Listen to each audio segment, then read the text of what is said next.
we're only limited to the cameras that we have on campus, Brittany. And we know Tallahassee Fire Department is also on scene. As we can see in this video, more ambulances are arriving. A spokesperson could not show the details regarding whether anyone was transported off the campus by paramedics. So that was according to NBC News. So we're just waiting to see how many people, if anybody, has been affected and what that looks like. We have our crew behind the scenes working to call local hospitals to confirm that with us at this time. So as we continue to pop on screen here and say hello, again, Brittany Muller, JB Buno here with you from the Stream Center in Tampa, Florida. In the Tampa Bay area, my goodness, so many people here send their kids to FSU, up in Tallahassee, up on the Panhandle. It's a little bit farther away than, let's say, Florida, or especially USF or UCF, closer here to Central Florida. So that can feel like the other side of the world right now for a parent who's so desperately trying to get a hold of their son or daughter at FSU. We are working the phones relentlessly, trying to get any and all information passed along to you. WFLA.com is a really helpful resource to everything that has been reported thus far. I should pass along to you Florida A&M University. They say that there is no threat on their campus. It doesn't appear to be, that's the other school in Tallahassee of note, and it doesn't appear to be, there doesn't appear to be any impact at Florida A&M as a result of this, which of course is positive news. JB, I want to let you know, and our viewers at this hour, NBC News is reporting that Tallahassee Memorial Healthcare is receiving and caring for patients from the reported shooting at FSU. They said in a statement, and they sent that to NBC. At this time, details are still unfolding, and we do not yet have specific information to share. However, we want to assure the community that our teams are fully mobilized and prepared to provide the highest level of care and support to all of those affected. Yeah, we're seeing prayers come in our comment section. I'm also aware, folks, I am aware, I see your comments, that there is a report that is circulating pertaining to whether or not somebody is in custody. We have not verified that yet. We are extremely meticulous when it comes to the standards in which we report facts. And so as a result of that, we, once we have it confirmed, and by I mean I really emphasize that confirmed, we will pass it along here to you on stream. There have been so many instances in the past in a developing situation like this with breaking news, both with active shooters and with other situations where a lot of news will get miscommunicated. We do not look. Bottom line is we're going to make sure that what we are reporting is verified, confirmed, and before we pass that along to you, especially with how scared people are out there if they have friends or family that attend Florida State University. Any additional things that you're seeing at the moment, Brittany? No, I just want to say I feel for those that are worried about their loved ones on campus right now. I know my photographer is one of them. He's a concerned father right now. His daughter is on campus. She's a student there in lockdown. And I was asking about the doors. Are they locked? Are they able to be locked? And he said yes, that they're inside of a classroom with the door locked right now, just waiting. And there's no confirmation of exactly what's happening on the campus. So they are as eager as we are right now to gain some confirmation and learn some more details from the local authorities there. Yep. Folks, we're going to take a 60-second break and pass along new details here in just a moment. Folks, stand by.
All right, back here with you in the Stream Center, folks. Just talking to some of our crews and some of our news teams that are going to be covering this over the coming hours. Brittany Muller, JB Buno here with you in the Stream Center in Tampa, Florida. Once again, 4 hospitalizations at Florida State University, or Florida, let's just say in Tallahassee, have been confirmed after an active shooter alert went out via FSU alert. Brittany, what's the latest that you're seeing? Well, in a Facebook post from Tallahassee Memorial Healthcare, they say the hospital is actively receiving and caring for patients related to an incident that has occurred at Florida State University. At this time, details are still unfolding, and we do not yet have specific information to share. However, we want to assure the community that our teams are fully mobilized and prepared to provide the highest level of care and support to all of those affected. We remain in close coordination with emergency responders and public safety officials out of respect for patient privacy and to ensure accurate information. We will provide updates as soon as they become available. We ask for your patience and compassion during this difficult time. And JB, so this hospital is now saying multiple patients, no longer 4, they're saying multiple. Okay. So let's change that here. And again, this is exactly what I'm talking about when it comes to how rapidly some of this information gets shared, and the game of telephone in a breaking news situation like this things can fall apart really quickly when it comes to that, that breakdown in communication. So we're going to change that to multiple hospitalizations at Florida State after active shooter alert. And I do see that there are various reports on social media, folks. We are, of course, working the phones. We are making sure that all of the information that we pass along here on this stream is accurate, for the reason that just happened a moment ago. It was 4 hospitalizations from NBC News, and then all of a sudden now it's multiple hospitalizations from NBC News. With a rapidly evolving situation, we want to make sure that what we have for you is completely accurate, and that's why we attributed that report to NBC News. If it's coming from WFLA News Channel 8, we want to make sure that it is 100% verified. Joining us now on Zoom. In fact, it'll just take me a moment here to route in Zoom. Stand by here. Mackenzie Laporte, she is, of course, yes, our Tallahassee Bureau reporter. Let's bring in Mackenzie and just make sure that we have Mackenzie framed up and centered here and good to go, and we do. Mackenzie, it's good to have you with us, even though we wish it was under better circumstances. Let's start with where you are and what you are hearing and seeing all around you at the moment. Yeah, I am parked right around campus. I'm sure you can hear the sirens in the background. There's ambulance, there's police. They are going around campus, whether that be in their vehicles or walking and running on foot to secure the locations. We've seen students come out of buildings with their hands up to get off of campus or out of certain areas, as well as I'm in contact with a few FSU students who are in buildings hiding out for the time being. I spoke to one Florida resident who has a sister at FSU, and her sister decided not to go to class today, and thankfully so, because her class was right by the student union, which some of these reports are coming from. So just to help us, where exactly are you right now, Mackenzie? Yeah, so I am parked. I am just right off of campus. I am probably a mile away from the student union. Okay, and that's, of course, where the alert has been focused on. And I mean, you are close. So it's interesting. You mentioned that hearing the sirens all around you. Zoom has a noise cancellation feature so that only your voice is heard. So we have not heard any sirens around. If you'd like, if you feel comfortable, you can feel free to flip your camera around on Zoom if you want to show us exactly what you're seeing out there. Yeah, I am not by where the police are right now, but I can head over that way and rejoin again and show you kind of what the scene looks like with some of these officers on foot searching the area. Okay, so of course, be as safe as possible, Mackenzie. Again, Mackenzie Laporte, our WFLA Tallahassee bureau reporter, who's used to covering, the Capitol and all things politics for WFLA News Channel 8, but helping us out here today with this, again, breaking news situation of multiple hospitalizations at Florida State University after an active shooter alert. Mackenzie, stay on the Zoom. I'm just going to mute you, and we'll come back to you when you're in your next position, all right? Okay, sounds and good. JB, I thought that I would mention this. I just checked the Facebook page for the City of Tallahassee Police Department, and today the Tallahassee Police Department's Tactical Apprehension and Control Team were conducting a training exercise about 6 minutes away from the campus. This was on the 3000 block of South Adams Street, and they were in the middle of a tactical training when they responded to the campus. So they said that training is a top priority. They train for, unfortunately, incidents like this one. And so they were together and they were making aware that you could hear loud bangs, crashes, sirens, and they had people in the area responding. And so, again, where's that coming from again? So this was from their Facebook page, the City of Tallahassee Police Department. They were in the middle of a training course when they received these calls. Okay, yeah. So it's so interesting. A little bit of some inside baseball here for our audience. When we originally heard of this report, we had heard that there was training going on nearby, and there was some initial confusion as to whether or not the reports that came out of FSU, whether or not they were related to the training incident that was just overheard, or if there actually was an active shooter situation that was unfolding. So a lot of this now is starting to, we're starting through the process of elimination with all of the information, the nuggets that we've been hearing over the course of the last, I would say, hour now.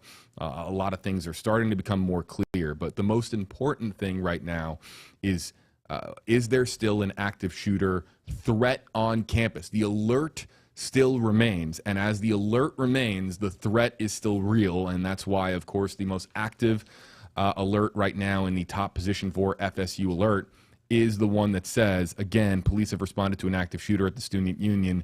Stay alert for more information. Continue to shelter in place. So, look, there are going to be people that hear things about a suspect in custody, or you'll hear people will spam, things like shooter down or something like that. Look, until we have it verified from Florida State University and local law enforcement officials in Tallahassee, this is still an active threat. You don't want to be the one to share information that was inaccurate, and then all of a sudden you find out later it's because, somebody got you a tweet or a Facebook post or a comment or a text or whatever it may be, and it turned out to be from, some other source that is not reputable. Be very careful what you're sharing right now on social media. The active alert is still in place, and no active shooter situation has been resolved yet at Florida State University. And several minutes ago, posted at 104, FSU's alert website says, of course, continue to shelter in place. Law enforcement is actively clearing rooms on the main campus. Law enforcement officers will be using a safe word to confirm that it is safe to open the door. They are asking for the school community to continue to shelter in place until law enforcement contacts them directly. Yeah, and that safe word being shared here on FSU Alert. So there is a system in place right now to verify that it is local law enforcement trying to clear out the, but again, speaks to, look, it's part of my job here in the Stream Center to monitor your comments, and just to prove that I'm live here for you right now. The most recent comments on YouTube comes from, let's see here, Hex, CD4, Bubbles, William, Grey Goose. On of course, on YouTube, you're going to get more interesting usernames. On our Facebook Live, it's from Mary, Stacy, Kay, Kelsey. We are live right now across all platforms, including social media. I'm reading your comments. There's a lot of unattributed information flying around, even in our comment section. We can't really control that in a developing news situation like this. Please be careful as to what you share out on social. And again, we'll point you in the right direction when it comes to verified information that's been verified by our hardworking journalists here in the WFLA news center. JB, I'm sitting right here with you, and I'm monitoring all of these official Facebook pages. And right now, minutes ago, Attorney General James Uthmeier just posted on Twitter, X, "My office is responding to the active shooter situation on FSU's campus, and we will provide updates as they become available." So we know state leaders are now on the ground, involved with the incident that is unfolding right now on the Florida State University campus. Yeah, and look, all of these, I've seen so many comments on social media pointing to one news organization in particular and saying that X news organization is reporting this. I'm telling you, it's not true. This is the challenge of reporting on live streams and just with social media ever present in general. Even if somebody says X news organization is reporting Y, if you go to that news organization's website or if you go to any of their channels and it's not there, I mean, look, be very careful what you believe in our own comment section, elsewhere on social media. It's about navigating through all those clouds and just trying to find the actual, real, factual information to pass along to you. That is hard. It's hard in today's generation, but we're going to make sure that we are staying true to our mission and providing only factual information on this live stream. Yes, we are monitoring all of these Facebook pages as well as social media posts, of course, but we won't report any hearsay until we get the final confirmation from local agencies or state leaders. Yeah, and there are people who are claiming in our comment section that we only get our news from one source. That's not how we work. With us being journalists here in Florida, as I noted earlier, we all know people. We have a tremendous amount of contacts at Florida State University. We are working the phones. We're not relying on one source of information. It's not how this works, folks. I see some of the comments, or it was actually just one comment. Look, let me show you everybody really quickly here in the Stream Center. Our newsroom is located that way. It is just filled with people right now working the phones and getting the latest information for you. We're not waiting for information to come in from one particular source. That's how this works, folks. We are trying to get credible information on the ground and from reputable sources of information at Florida State University. Let's check in now. I see Mackenzie has relocated. Mackenzie, where are you, and what you got? I'm going to flip the camera around and just kind of show you guys what campus looks like right now. As you can see, there are police cars, patrol. Mackenzie, your camera is kind of sideways. Do you have can you? Yeah, maybe that might be a little better. And I'm going to take you full screen here. Yeah. So currently on campus right now, we have police cars and everything. You could also, you guys probably cannot hear, but I am hearing helicopters patrolling campus, and we have some of our officers on foot going around FSU to make sure everything's secure. But this is kind of one of the areas on campus. Normally, campus is very lively at this time with students going from class to class, but right now with things on lockdown, there are no students around me at this moment. We are just surrounded by officers at the moment. Mackenzie, I have to ask, I'm sure this is a multi-agency effort here. Who are the agencies that you're seeing on the ground in front of you? Yes, we see FDLE, and then we also see Florida State University police officers. Right over here in these gray vehicles is the Patrol, Protect, and Preserve State Law Enforcement, FWC. All right, so really quickly, Mackenzie, continue to show us around and feel free to flip your camera back around. We're just going to follow your shot on the left side of the screen there. In the last several minutes, Governor Ron DeSantis putting out a post on X saying, "Our prayers are with our FSU family and state law enforcement is actively responding." We also have this from FBI Jacksonville. FBI Jacksonville and the Tallahassee Resident Agency are on the scene at Florida State University and assisting our local law enforcement partners. So very, very clearly what we have here is a local, state, federal response. It appears to be, Brittany, all hands on deck when it comes to dealing with the active shooter situation right now at Florida State University. Unfortunately, JB, we know that these agencies prepare for worst case scenario, and this is what they're responding to right now. They know how to deal with this. They're on scene right now. They're investigating. They're making sure that those that community, students, professors, everyone that's associated right now can be evacuated safely. And we're waiting for official word. We're waiting to hear something from those leaders right now as to what is unfolding on campus. Yeah, hey, Mackenzie, I know that Zoom has like noise canceling so that, it's only picking up your voice. But what are you hearing from your current position?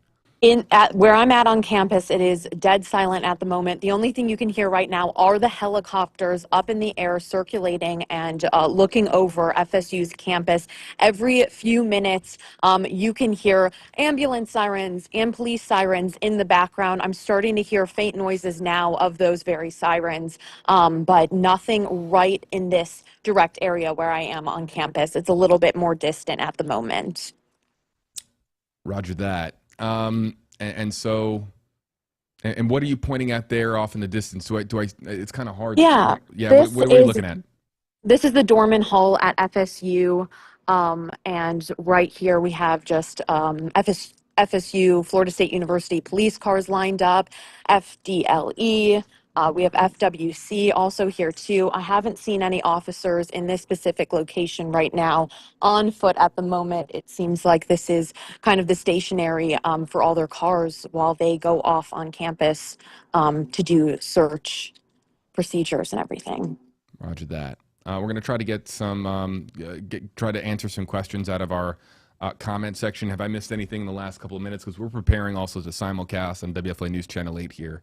At the same time, we're going to be going on broadcast here momentarily. No, I think we're caught up with all of the local, state, and federal leaders now involved, and some of our state leaders now responding in statements. And let's get to those comments. Yeah, let's just, you know what, for now, until they can load up visually here, I'm going to take them, let's see, directly out of Facebook Live. Allie wants to know, is the shooter dead or caught? We have no information at this time that a suspect has been captured, or that somebody is in custody, or anybody has been shot at from a apprehension standpoint.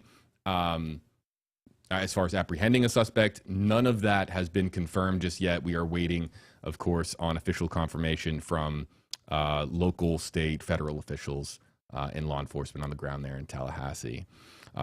Tons of prayers coming in our comment section. I'm seeing the prayer emoji quite a bit here as well. And look, I'm just going to pass this along as well. There's a good amount of anger and frustration in our comment section as well. People that are just kind of sickened by this. I think sick of this happening. And we hear about school shootings that occur, and it becomes very real for people when it's close to home. And this one, Florida State University might be an 8-9 hour drive away from us here in Tampa with traffic. But it feels very close to home for us because of the volume of people that we know that are associated with Florida State University, including I have family members that have attended Florida State University. And so as a result of that, people just say, hey, look, this is basically in our backyard. It feels like it's in our backyard here in Tampa Bay. And so that just makes it really, it makes it very much more real for folks in Florida rather than dealing with a school shooting that's happening, Brittany, perhaps in another section of the country. Today, it's very real for Floridians that this is actually happening at one of our most prominent schools. It's very real. It's very personal. So many of the community members here in the Tampa Bay area have contacts and connections and loved ones that live in Tallahassee, work in Tallahassee, go to school in Tallahassee. So, of course, this is very personal and is very real. And everyone is anxiously awaiting to hear some information about what exactly is unfolding on campus right now. Yep. Again, going to try our very hardest to get comments loaded up here on screen as soon as we can so that we can have a back and forth Q&A with our audience once we get that functionality working. If not, we'll continue to just shout out comments. Let's go to the WFLA YouTube page and see what folks are saying over there. Yeah, I mean, Crambo in our YouTube live comment section saying, quote, "Everything is just news until it happens to you or close to you." I think there are a lot of people that that certainly feel that way. And so, yeah, and look, again, there's so many various news agencies being thrown into our comment section saying, this is what that person is saying, or I'm sorry, this is what this news agency is saying. And then you go to their news website, it's completely not true. So, you know, we'll continue to pass along credible information here on this live stream. And that's our duty as journalists, to make sure that we are reporting credible information to you from local agencies. And we won't do that until we get that official word, of course. Yeah, and I do see one report that is claiming that a suspect is in custody. Somebody in our comment section did pass along something to me that said, "Wait, JB, check this out." And I am passing this along to our newsroom. Yeah, understood. Hey, Brian, I'm going to send you something in the meantime as we get ready to go here. All right. And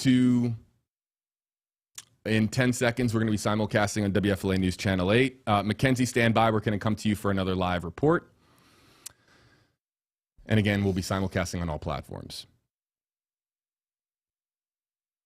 All right, hello, everybody. Welcome into the Stream Center for a developing story. Yes, okay, there we go. Developing story here out of Tallahassee. JB Buno, Brittany Muller here with you in the Stream Center in Tampa, Florida. Multiple hospitalizations have been reported at Florida State University after an active shooter alert was put out shortly after noon Eastern. Brittany, a lot of information being fired left and right on social media. We're going to, of course, keep it to what we are hearing here in the WFLA newsroom. What are you seeing as far as the latest information at this hour? Right. We know local, state, and federal leaders are involved, including the FBI, Jacksonville field office, of course. The staff at Tallahassee Memorial Healthcare is receiving and caring for patients from the reported shooting at the FSU campus.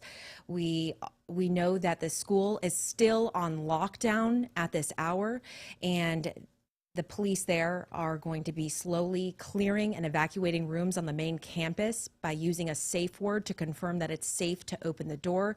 They're asking for the school community to continue to shelter in place until law enforcement contacts them. All right. So the latest that we have, of course, Florida's Attorney General echoing what Governor Ron DeSantis put out a short time ago. It says, "Our prayers are with our FSU family, and our state law enforcement is actively responding." And then additionally from FBI Jacksonville, interestingly enough, it's FBI Jacksonville putting this out, but it says, "FBI Jacksonville and the Tallahassee resident agency are on the scene at Florida State University and assisting our local law enforcement partners." The very latest coming from FSU Alert is to continue to shelter in place.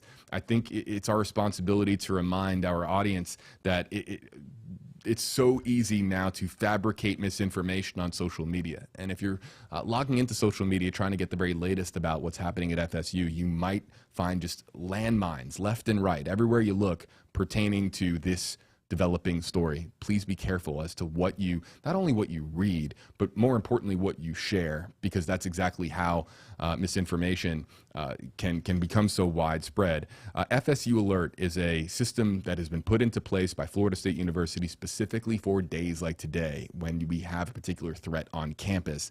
And so the very latest that they have, we're getting to the point now where we probably are expecting an update here soon, because they've been putting out updates every 15 to 20 minutes or so in the last hour plus.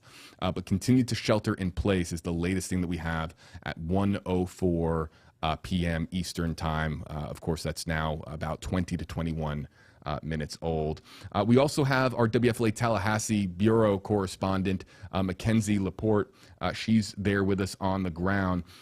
She's been joining us on Zoom, showing us the sights and sounds around campus. When I see her picture come back up, I'll share that here with you. Actually, I see that Mackenzie is there with us. Mackenzie, what's the latest that you are seeing and hearing there on the ground outside of FSU? Yeah, I moved to another location on campus, and it is still very vacant. There are no students out walking around. Every so often, you'll see some, leaving campus and exiting. But it seems like campus is pretty much a dead zone with either students already have evacuated or some who are still inside sheltering in buildings. Mackenzie, you've been, how easy is it to, I mean, as far as your position right now, first and foremost, please be safe out there. But what have you seen from a student perspective, from your vantage point, as far as activity?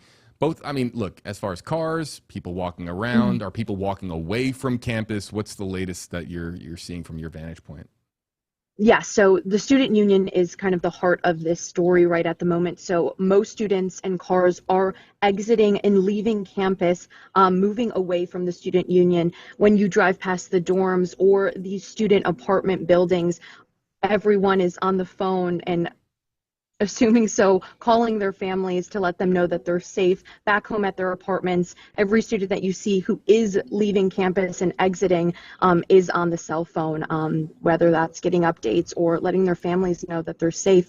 Every so often you see students walking around here, but majority of the routes on campus are dead ends. They are blocked by sheriffs and police, making sure that everyone is not going closer to the student union at the moment. We're on the air right now on WFLA News Channel 8, of course, your NBC station right here in Tampa, Florida. I think we're going to be wrapping up our television coverage here shortly. This is just a brief update on TV to let everybody know what the latest is from Florida State University. Our coverage continues right now on WFLA.com, as well as the WFLA Facebook and YouTube page. Again, though, if you join us on Facebook or YouTube, we caution, please be responsible when it comes to sharing information. If you see information that comes from a credible source, please be sure to attribute appropriately. But of course, do not believe everything that you see in our comment section with a situation that is developing as rapidly as the one that we have. So we're going to continue to actually stay on WFLA News Channel 8. And Brittany, you have some information to pass along here to our audience, I believe. Yes, Florida State University was the site of a shooting in 2014. That's according to NBC News. Tragically, today's incident isn't the first time. In November 2014, a gunman who was an alumni of the university shot an employee and 2 students at the library. That shooter was fatally shot by responding officers. Again, that incident happened in 2014. We're still waiting for information as to what's unfolding right now on university campus. All right. So we do know that there is a lot of various news organizations reporting various things.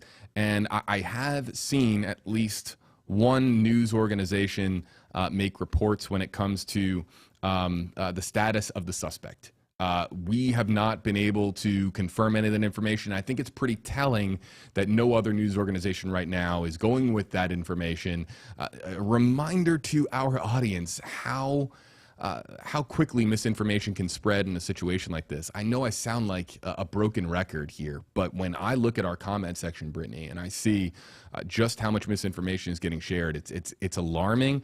But a lot of that, I believe, look, there are a lot of folks out there right now that are really scared, especially if you have kids who go to FSU, if your son or daughter, go to FSU, or if you're maybe your husband or wife or someone that you love works there as faculty at FSU. There's a lot of fear out there right now. We understand that, and we're going to do our very best to provide you, of course, with confirmed information.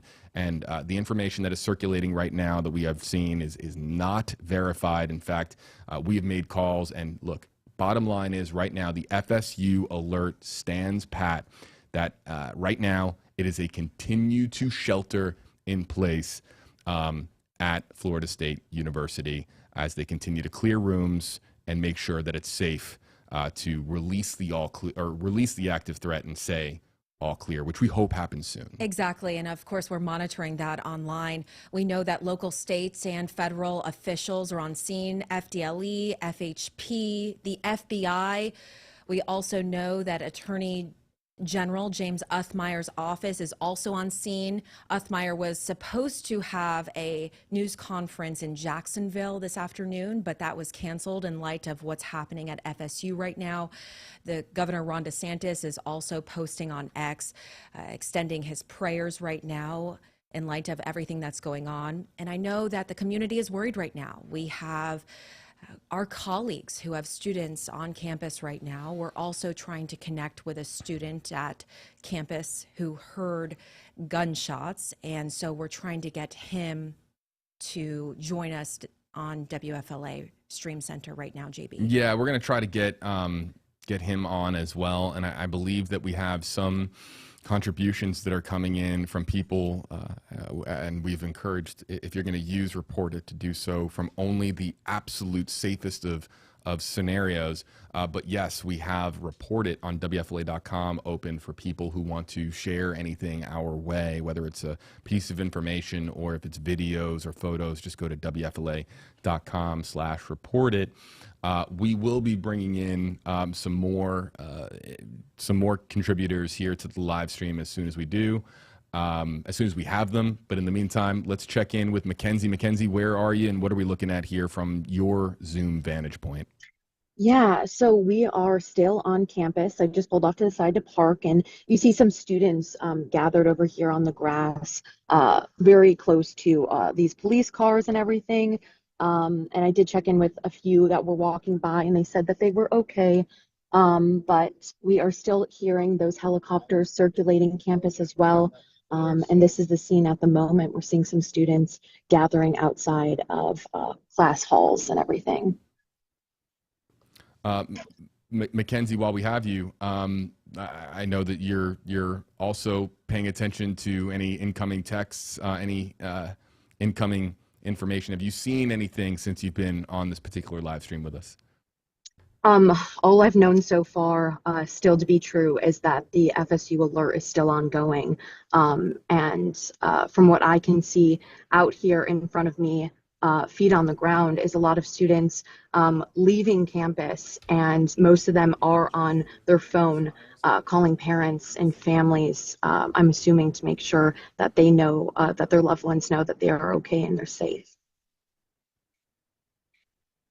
Mackenzie, thank you. And talk to us a little bit about what those people that you're seeing walk away from the scene, what are they saying? How are they feeling? What are the emotions right now? I mean, it's very chilling. Campus is normally a very lively area at this time with students going from class to class, but everyone seems to be, upset, worried, and almost every single one is on the phone, whether that be texting or calling, I'm assuming to update their families and loved ones about what they're seeing and their safety so far. But it's very chilling walking around campus, seeing almost no one around in some parts, and seeing all the different dead ends that are blocked by police officers and local sheriffs, making sure that everyone stays safe and doesn't inch closer to the student union at the moment. Of course, the school is still on lockdown, and we know that it's a multi-agency effort that's underway right now, and I'm sure you could still hear those choppers overhead. What kind of agencies are you seeing pass by? Yeah, we're seeing local sheriffs in town here in Tallahassee. FWC is on the ground helping. We have FDLE members and officers patrolling FSU's campus on foot or on cars. I mean, it is nonstop. You're seeing the blue lights flicker at almost every corner of campus today. Yes, and I know State leaders are now chiming in addition to the Attorney General and Governor Ron DeSantis. We know the Florida House Speaker is telling NBC News about the incident. They're saying we're thinking of everyone on campus. Our prayers are with Florida State at this moment. And state legislators, or Danny Perez, is also describing the situation on campus as terrifying and every parent's worst nightmare. And you're seeing it, Mackenzie. You're seeing the emotions, you're seeing the silence, you're seeing probably the disbelief of what's unfolding on the campus right now. And many of those students, we can see them on the phone calling their loved ones and saying, I'm okay at this hour. But of course, Yeah. we're trying to get a full picture of what exactly is happening right now. Yeah, it looks like this one woman on campus is handing out waters to these students who are sitting in the very hot weather right now, being secured by police officers to make sure that they are in a safe area. And they're all gathering, making sure that they're checking in with family members and loved ones about their safety and what's going on at the moment. But what I'm hearing right now is those helicopter chopper sounds as they patrol campus, but I haven't heard any ambulance sirens at this specific spot on FSU's campus at the moment. Isn't that one of the most unbelievable things that happens after an incident, where community members step up and even offering water bottles, offering what they can in that moment to community members is chilling. It's unbelievable. I'm going to hop in here really quickly, you guys, because we're getting in now some new video that we want to pass along here to you. I'm going to bring these up in the queue, and that's what I was stepping away for, to pass along to our audience here in the Stream Center. It's just that we were getting some new video in, and it says this is a shooting evacuation. This is a credit to Ryan Cedargren via Storyful. I do know that we have a new guest in the Zoom room. I hear that, so we're going to be bringing that person in here momentarily. But let's bring in this video again. This is credit to Ryan Cedargren. We're looking at this really for the first time, and this was around the time of the active shooter alert going out. Let's see if we can bring it. Let's bring in some audio here. Let's play this full. But we saw people downstairs running from that.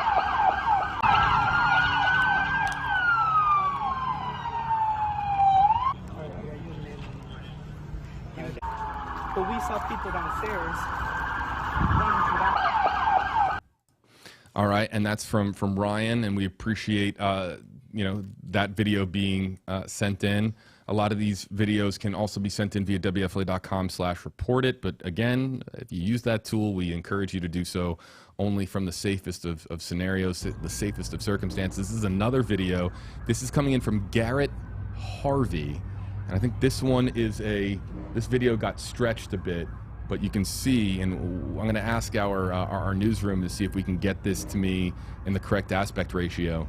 But there you can see people running away from campus. You can also hear those sirens in the background as well. Brittany, yeah, I mean, chilling video to say the least. It's a chilling video, and I'm sure parents are very concerned. It is a worst case scenario for so many people that are waiting to hear from their students. I know that we have a guest. I'm not sure if we can pull him up, but yeah, he's let's bring in Chris. Chris is a former intern here at WFLA News Channel 8, and it's fun because Chris, I was about to say it's good to see you. I just wish it was under the better circumstances. How are you? Are you doing okay, and what's the latest that you're seeing from campus? Are you joining us from campus at the moment? So I'm not joining us from campus right now. I'm actually in my apartment, which is off campus, but still only about a block away from the school. But I am safe now. But I was at the scene when this unfortunate shooting did occur. So I was in the student union. I just grabbed my lunch. I was getting ready to work on some of my meteorology homework. I am a meteorology major here at FSU. I'm a junior, just for some further context. But I was in the union, and from the east entrance of the building, I saw a horde of students running in to the building. And I'm pretty sure I heard someone say active shooter, but I can tell something was up because there are students running and screaming in the middle of this building. And that's why I barely had any time to react. I had to grab what I could. I was able to grab my iPad and like a piece of paper. I had to leave everything else behind, and I got out of there as fast as I could. On my way out though, I did actually end up tripping on some stairs, so I did sprain my ankle. So I'm just trying to take care of that right now, and I did get a couple of cuts on my left thumb and then also my right leg. But right now I'm resting up at home. But kind of going back to the scene. After I got out of the union, I took cover behind some bushes, kind of outside the union for about a couple minutes, and it was then where I heard several rounds of gunfire. I believe it was automatic gunshots because it seemed in pretty rapid succession. I do not know personally, like with for sure confirmation about injuries or fatalities, but I did hear the several of the gunshots. I was able to get a hold of my parents, and I've been checking out my loved ones for the past about hour and a half now. But after the gunshots kind of subsided a bit, I did hear a lot of law enforcement get onto the scene, and from there I was able to kind of run, but it was a little difficult because of my ankle again. But I was able to get to my car, which was over in the northwest side of campus. So kind of like mapping out the campus. The student union's kind of in like the heart of FSU's campus, a little bit on the more northern side, but still like right in the middle of campus where this shooting took place. It was somewhere I didn't see any shooters, but I heard the gunshots. But it seemed to take place, or from what I saw, there were students running in from outside the student union. So I that's where I believe the incident occurred somewhere within that area. Again, I don't know exactly where the shooter was. Thank you so much, Chris, for painting this picture for us. I'm sure that you're in shock and disbelief. I'm glad to hear that you're okay and that you're able to join us. I'm glad that you checked in with your parents and your family at this time. I'm sure they're relieved that you're okay. Talk to me a little bit about just the emotions from this. You know, we hear about shootings, school shootings that happen on campus, and we would hope that it would never happen to you. Talk to me about that, and after experiencing what you did today, how are you feeling? I'm still trying to process everything. I know you've probably heard many people say this, but genuinely, I was one of the people that, never thought in a million years this could happen to me. And well, today it did. I'm just, I thank the Lord that I'm safe. I was able to make it back to my car. One piece, just very minor, cuts and stuff like that. I'm just, again, resting up right now. I was able to get back home. I did kind of take a different route back home because I just wanted to avoid campus at all costs. But I was able to make it back home to my off-campus apartment safely. Now, I know for several other students, many who did not have the time to really run away or just flee the scene, many of them were hunkered down in the buildings on campus. I have several friends who were just kind of sticking it out in the EOAS building or the Earth Ocean Atmospheric Science building, as well as some other places like the Love building. Now, what I have heard from some of my friends is that law enforcement have started going into those buildings and safely evacuating Yes. students from those areas. Yes, you're exactly right. They're going in one by one, clearing out and evacuating students by giving a safe word. But I also want to let you know Mayor, there's a Brittany, FSU alert that oh, was just sent out. Yeah, that's exactly what I was going to hop in. Stand by here, Chris, for just a second. What do you have, Brittany? All classes, university events, and business operations are canceled through Friday, April 18th. That's tomorrow. Essential employees should check in with their supervisors for further reporting instructions. Athletic events in Tallahassee are canceled throughout the weekend, and the Tallahassee main campus continues to remain in a shelter at this hour. All right, and we are also monitoring a situation with, believe right now from the White House, President Trump is with Vice President J.D. Vance. And in fact, I'll show you this live picture here really briefly, folks. We are paying close attention to if President Trump addresses the ongoing situation at Florida State University. Paying close attention to this if President Trump says anything regarding the developing situation at FSU, we will pass it along here to you.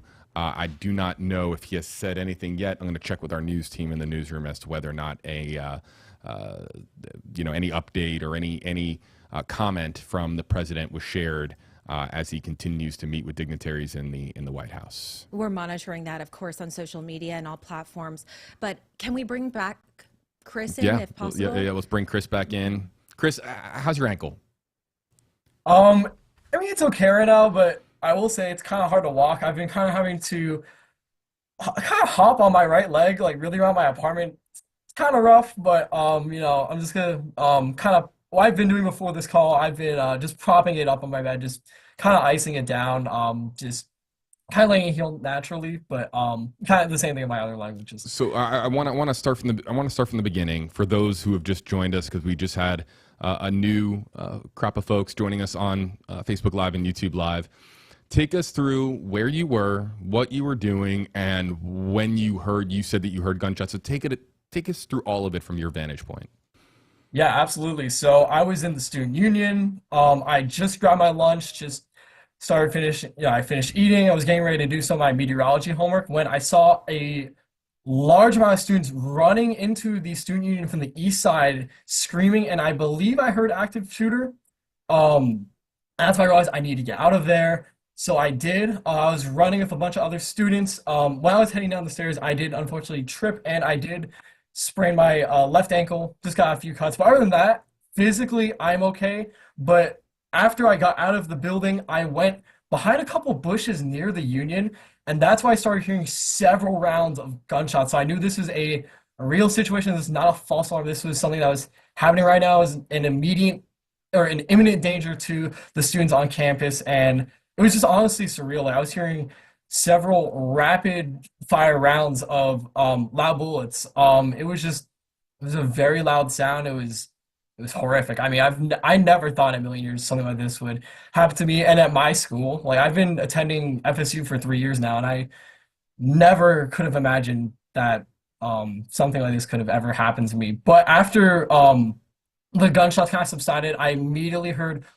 several law enforcement units heading to the scene. Their response was quite rapid, so I do commend them for that.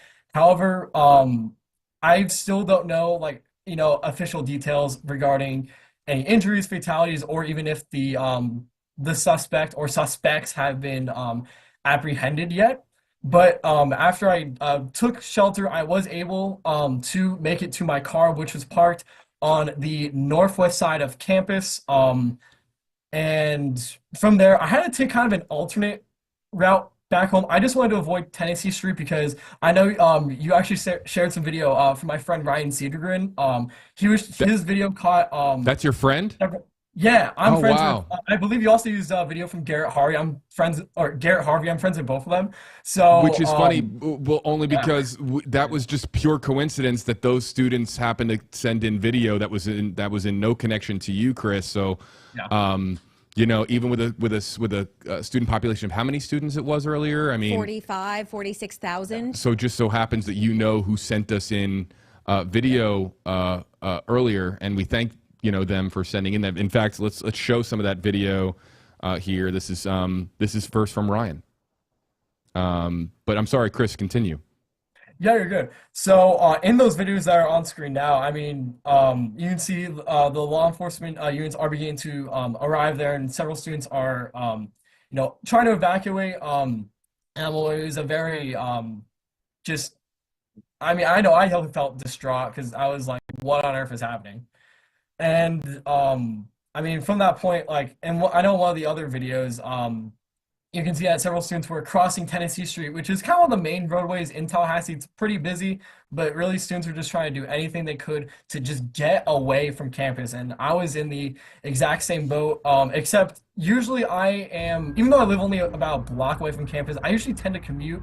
So that's why I try doing everything I could do to just get out of the scene. I avoided Tennessee Street. You can kind of see, there were some cars on the road, and students were just trying to flee from the scene. So I did go a little bit of a different route just because I want to just avoid the campus at all costs. So I kind of just went I almost did like a larger loop back to my apartment, but I am safe now and just kind of processing everything, just kind of gathering my thoughts here.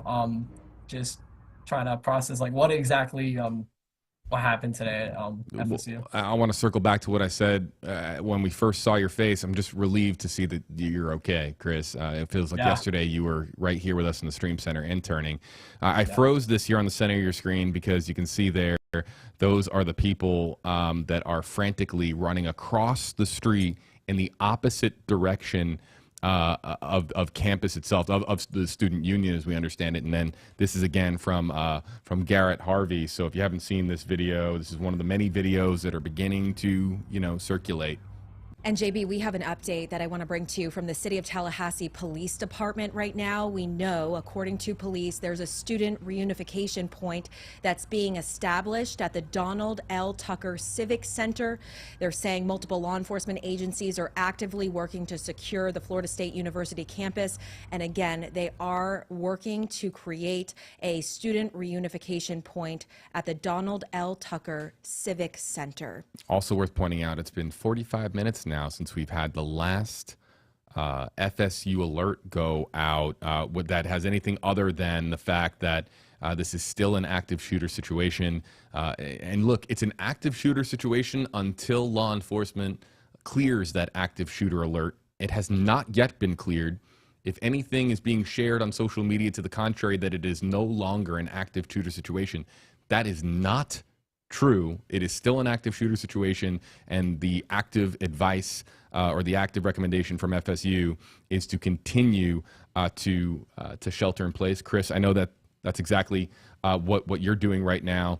You've been, I'm sure, hearing from a lot of your classmates, friends. What else have you heard from them? And hopefully all of them are doing okay. We know that you've got a little bit of an ankle injury there. I know from you being here that you're a strong guy. You'll bounce back. Have you heard anything else? Anybody that was close to the student union at that particular moment? Have you heard any other stories emerging from your campus?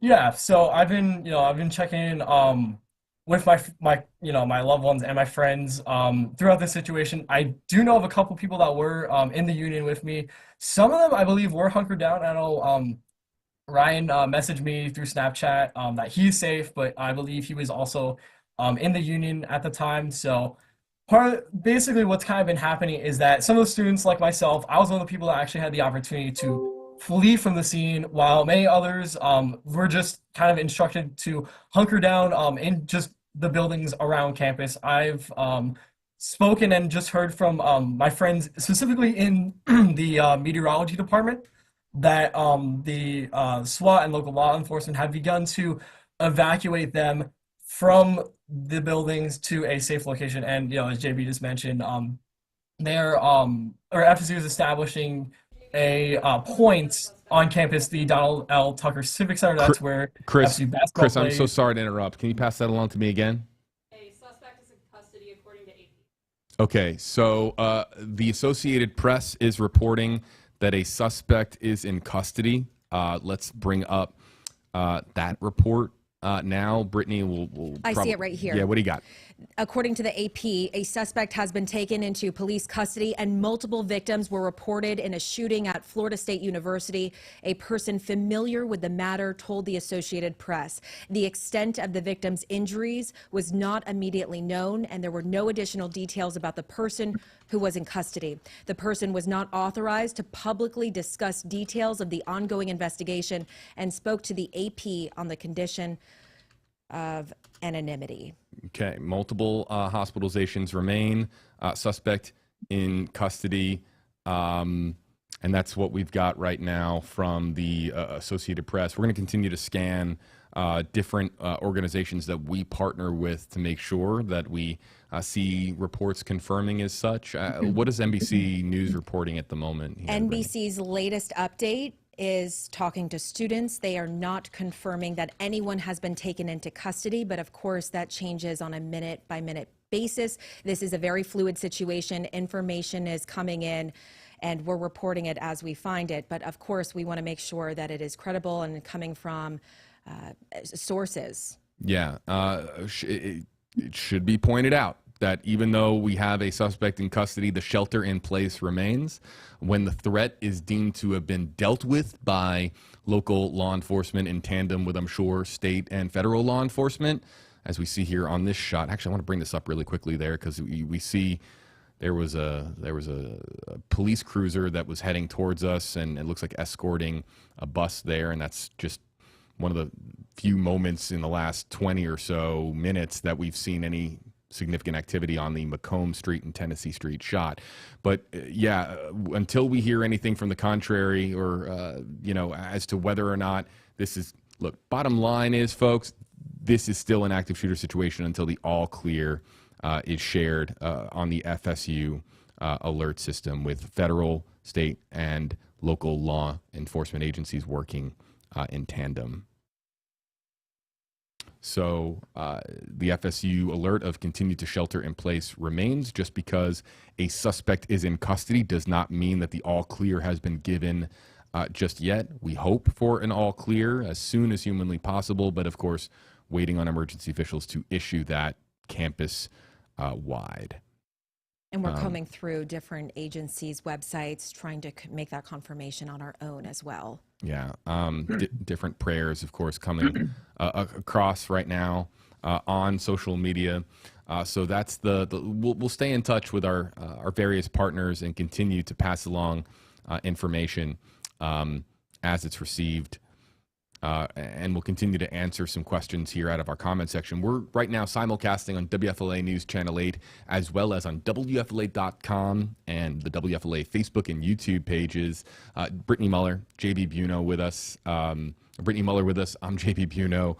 It's been a continuous live stream now for an extended period of time. Once our TV coverage here ends in just a few minutes, we'll be continuing the conversation and continuing our coverage on WFLA.com, the WFLA Facebook and YouTube pages as well. And if you want to ask us a question, you can do so on Facebook or on YouTube live in the comment section.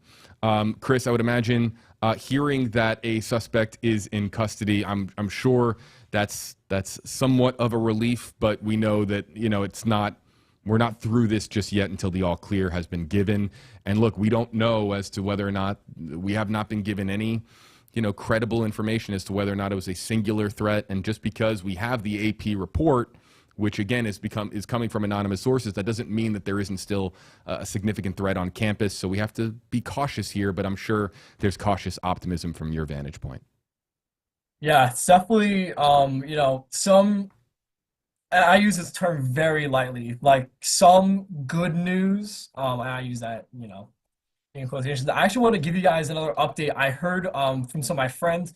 So kind of adding on to what we were discussing earlier at the Donald Tucker Civic Center, I've just been told by one of my friends that some of the buildings near like Woodward, like the parking garage, or just around that area have been cleared. And now some of the buses that are normally, one of the transportation systems on our campus, we have buses that go around. They are taking students to the Civic Center. So that is another opportunity for students to go to a more secure location. So I did want to provide you guys with that update. But again, this is still just like you guys have been saying, this is it is still an active, ongoing situation, even though, we do know from the Associated Press that one of the suspects has now been put into custody. We have not received a all clear message from FSU Alert, and I can also vouch for that because I have not received an update in, I think you guys said roughly about an hour. FSU Alert is an app that also sends us text messages and emails. It's used during severe weather events. So if there's ever like a severe thunderstorm warning tornado warnings, etc. But also in events like this, that is one of the primary forms of communication that the university has to its students. All right, thank you, Chris. We're going to let our audience on WFLA News Channel 8 know we're about to return you to regularly scheduled programming.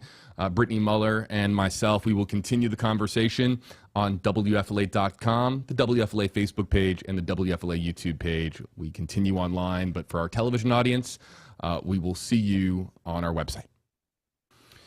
All right, and joining us again, live here from Florida State University is Chris Malave.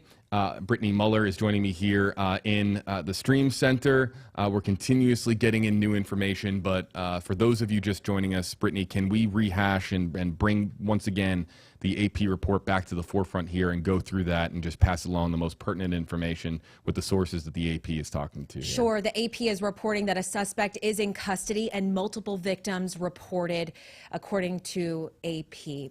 And they are saying that a familiar source with the matter told the Associated Press, and they were not authorized to publicly discuss the details of this ongoing investigation. So again, we are working to confirm this information independently, but that of course is what the AP is reporting at this time, and we're monitoring. We know local, state, federal leaders are all involved in this investigation. Students are now being brought to the Reunification Center at the Civic Center. So the investigation is unfolding, and we are waiting to hear from FSU, local police, about what exactly is happening at this hour. Yeah, and we should pass along here as well that they have at least 6 people who have been hospitalized and 1 in critical condition. Apologies if you had stated that. 1 in critical condition, according to a spokesperson for Tallahassee Memorial Healthcare.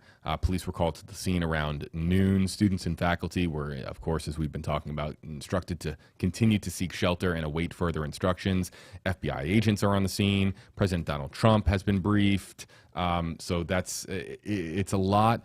It's a lot of the standard information that comes out in a school shooting, in an active shooter threat, as far as various state and federal officials being briefed, hearing from our local hospitals. But really the big thing that we are waiting for is the next FSU alert as to whether or not we still have an active threat on campus. It is still a shelter in place at this time. I know everyone's probably asking themselves, my goodness, why does he keep saying that? It's because it's really important to not give a false sense of security. A suspect is in custody, but this is not over with by in an official capacity. So we have to be very responsible here and making sure that we're passing along the current status of the FSU alert, which is shelter in place. Police are responding to an active shooter call at the student union at Florida State University. And it's important to note that law enforcement is actively clearing rooms one by one. Law enforcement officers are using a safe word to confirm that it's safe to open the door, and then students are being brought to the Civic Center to be reunified. So this is it's a big process, and I know in the past, JB, that I can tell from experience as being a reporter that I've covered when local law enforcement plans one of these shootings. And so it's a multi-process part, and it's very exhausting and it's very emotional just to even see and witness that as practice. So it's all hands on deck right now between the local authorities, the hospital, the students, the school community, and they're making sure that everyone is staying safe right now. Yeah, and let's just review the gargantuan amount of information that we do not have.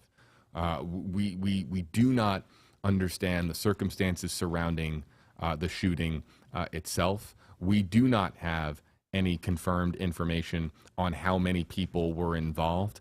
We have no idea as to, we have a number of people that have been hospitalized. It's 6, or I think the AP said, actually, let's not say I think, let's be sure. The AP said 6. At least 6 people have been hospitalized and 1 in critical condition.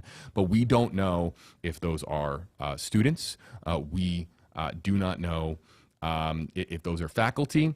You know what also, Brittany, can get a bit confusing also from a reporting standpoint and just from an understanding the story standpoint in a situation like this is when you have a hospital reporting the number of people that are hurt or critically hurt, or if they are reporting a number of fatalities, and you don't know if the suspect or suspects are among that number. That also, too, can get confusing because we do not know if the suspect is among those who are being treated at the hospital. That's something that can get particularly confusing in an active shooter situation as well. And we know chaos ensued at this campus, so we don't know the extent of those injuries and why they're in the hospital. So we're just eagerly awaiting that information. All right. Florida State home athletics events canceled through Sunday. I'll read this release. It's brief. All Florida State athletics home events through Sunday, April 20th have been canceled. Further updates on events scheduled for next week will be communicated when available. Florida State, one of the most recognized athletic programs in the southeastern United States. So while that might seem to be like an afterthought and probably feels like to many it's an afterthought, canceling home athletic events is still a big deal when, of course, it comes to a student population and athletic program as large as FSU's. So passing that along that basically athletics have been shut down even before the alert has been canceled. FSU taking getting ahead of this and canceling athletics events through Sunday. And of course, we're going to be seeing this. This is a very fluid situation. Information is coming in on a minute-by-minute basis, and that's why we're here, to bring you that information. We're going to bring in Chris one last time. Chris, we're going to keep the Zoom room open in the event that you would like to share something along with us, but any final words? And again, happy to hear that you are doing okay. Concerned, of course, for your classmates and the rest of the FSU family, as we again hear that at least 6 people are hospitalized as a result of what has transpired. So any final words before we say farewell and let you get back to talking with your friends and family? Yeah, absolutely. Well, first off, I just want to thank the Lord for keeping me safe during this horrific event. Again, I never would have ever imagined that something like this would ever happen to me. I mean, I've grown up hearing about these events, and I just never thought it could happen to me. And to see something just so horrific happen to the place that I call home. I've called FSU my home for the last 3 years as an undergraduate. It's absolutely heartbreaking, and my heart goes out to everybody that's been impacted by this awful situation. I do want to thank the FSU PD for their very quick response, and of course I would like to thank JB. Thank you guys so much for bringing me on to just allow me to share my experience. And I know that FSU is a very resilient and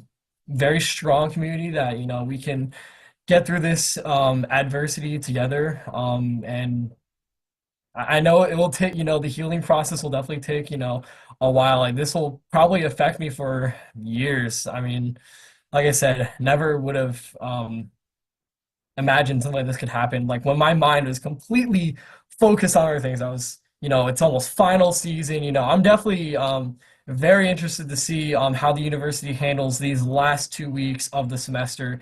Next week being the last week of our courses here, and then of course after that is final. So definitely just a lot of uncertainty right now. But above all, I'm just really glad I'm safe. I'm just glad to be hearing from my my friends and family that they're also safe as well. I know my phone's been blowing up for the last 2 hours, but just really glad to be here and just to be here.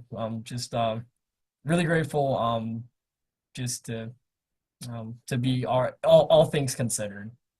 All right. Well, Chris, we appreciate you being here and being brave and telling your story and sharing your perspective with us. Please send our very best to your classmates, members of the FSU family, and look, you know where the Zoom room is. Just let us know if there's anything else you want to pass along. And thank you for your time. We really appreciate it.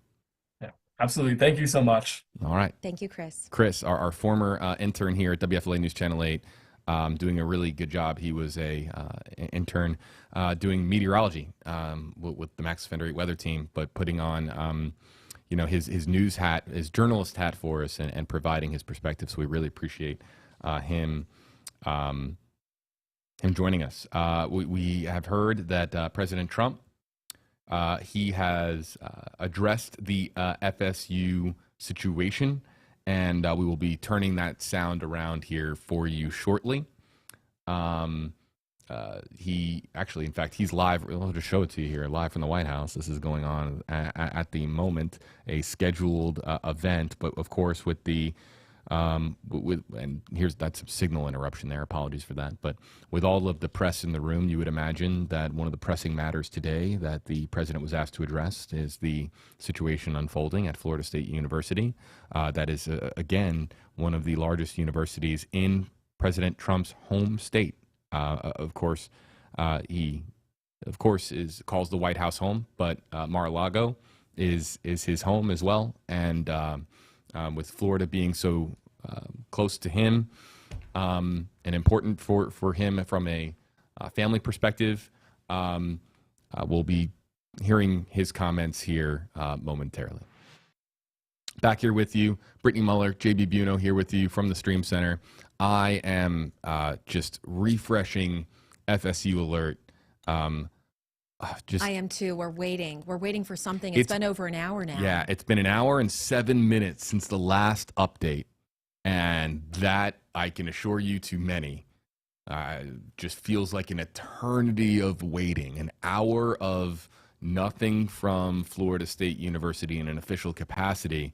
That's I'm sure for parents they would agree that's a long time to not hear any updates. But you would have to imagine that from an FSU perspective, they are only going to put out information when they really have a update worth sharing. And as of right now, even though we have multiple reports now, right, Brittany, confirming that a suspect is in custody, we still have the continue to shelter in place. In addition to AP News reporting that there's a suspect in custody, NBC News is now reporting the same thing.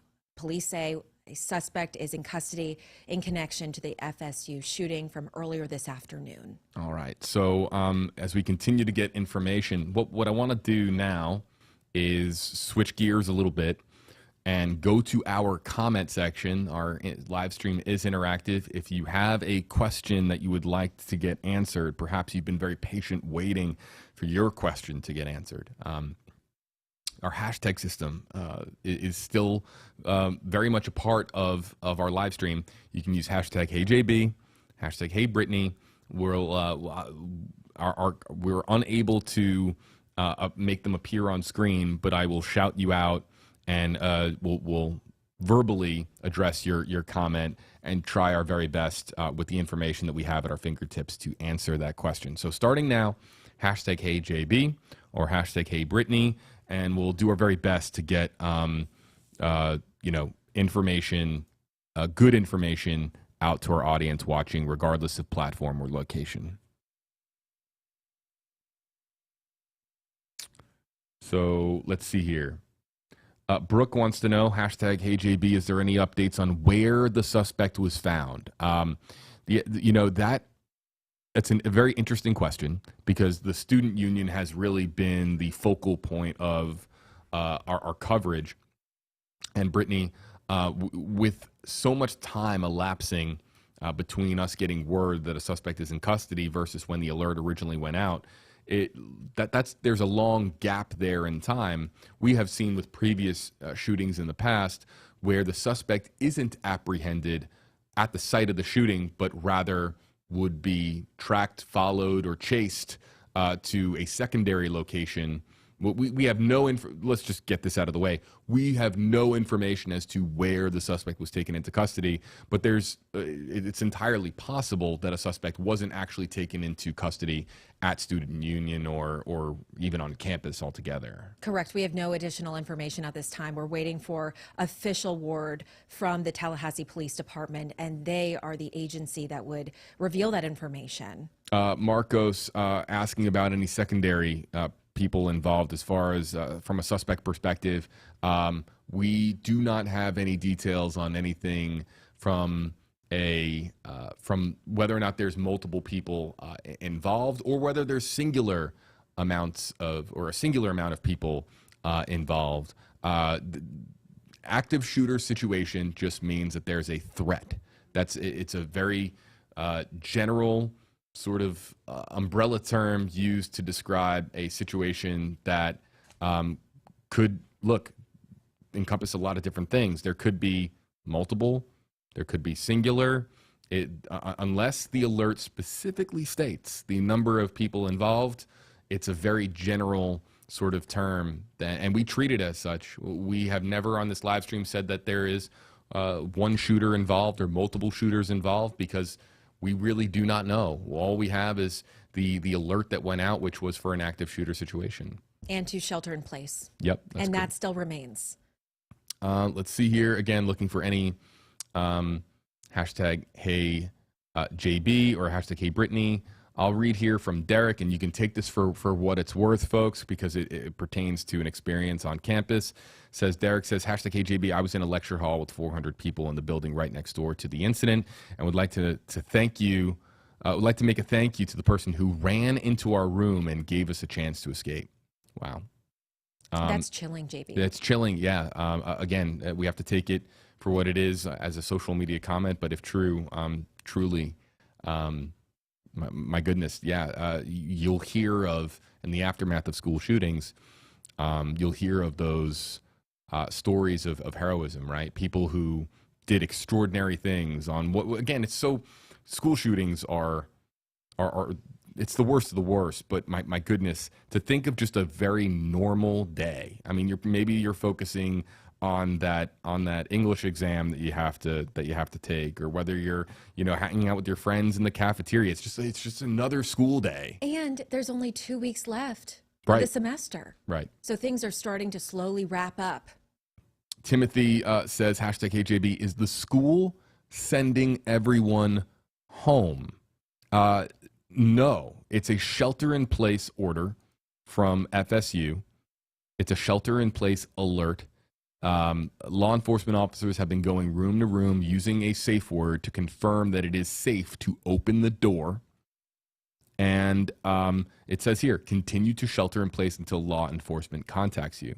So depending on where you are at the time, it's a shelter in place, and it's to remain sheltered in place. So as far as sending people home, if you sheltered in place, let's say in a lecture hall, it's until law enforcement helps you from that location and escorts you from that location.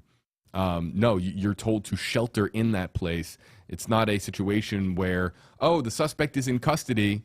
I'm going to go home now and go to my car or walk on campus back home. No, shelter in place means shelter in place. So hopefully that makes sense to people. Exactly. And there's a student reunification at the Civic Center. So that's also playing a role in this. Once students get the safe word and the all clear, they're able to go to that Civic Center. Let's see here. My bet on the WFLA YouTube page, hashtag HJB, do you have any information about who the shooter is? No. Absolutely zero. And it might be some time before we get information. We do know that the shooter is in custody, and there's a big difference between shooter is in we should talk about this. There's a big difference between, obviously, I know this sounds obvious to people, but let's actually examine this. Big difference between suspect in custody versus suspect down, or suspect killed or deceased.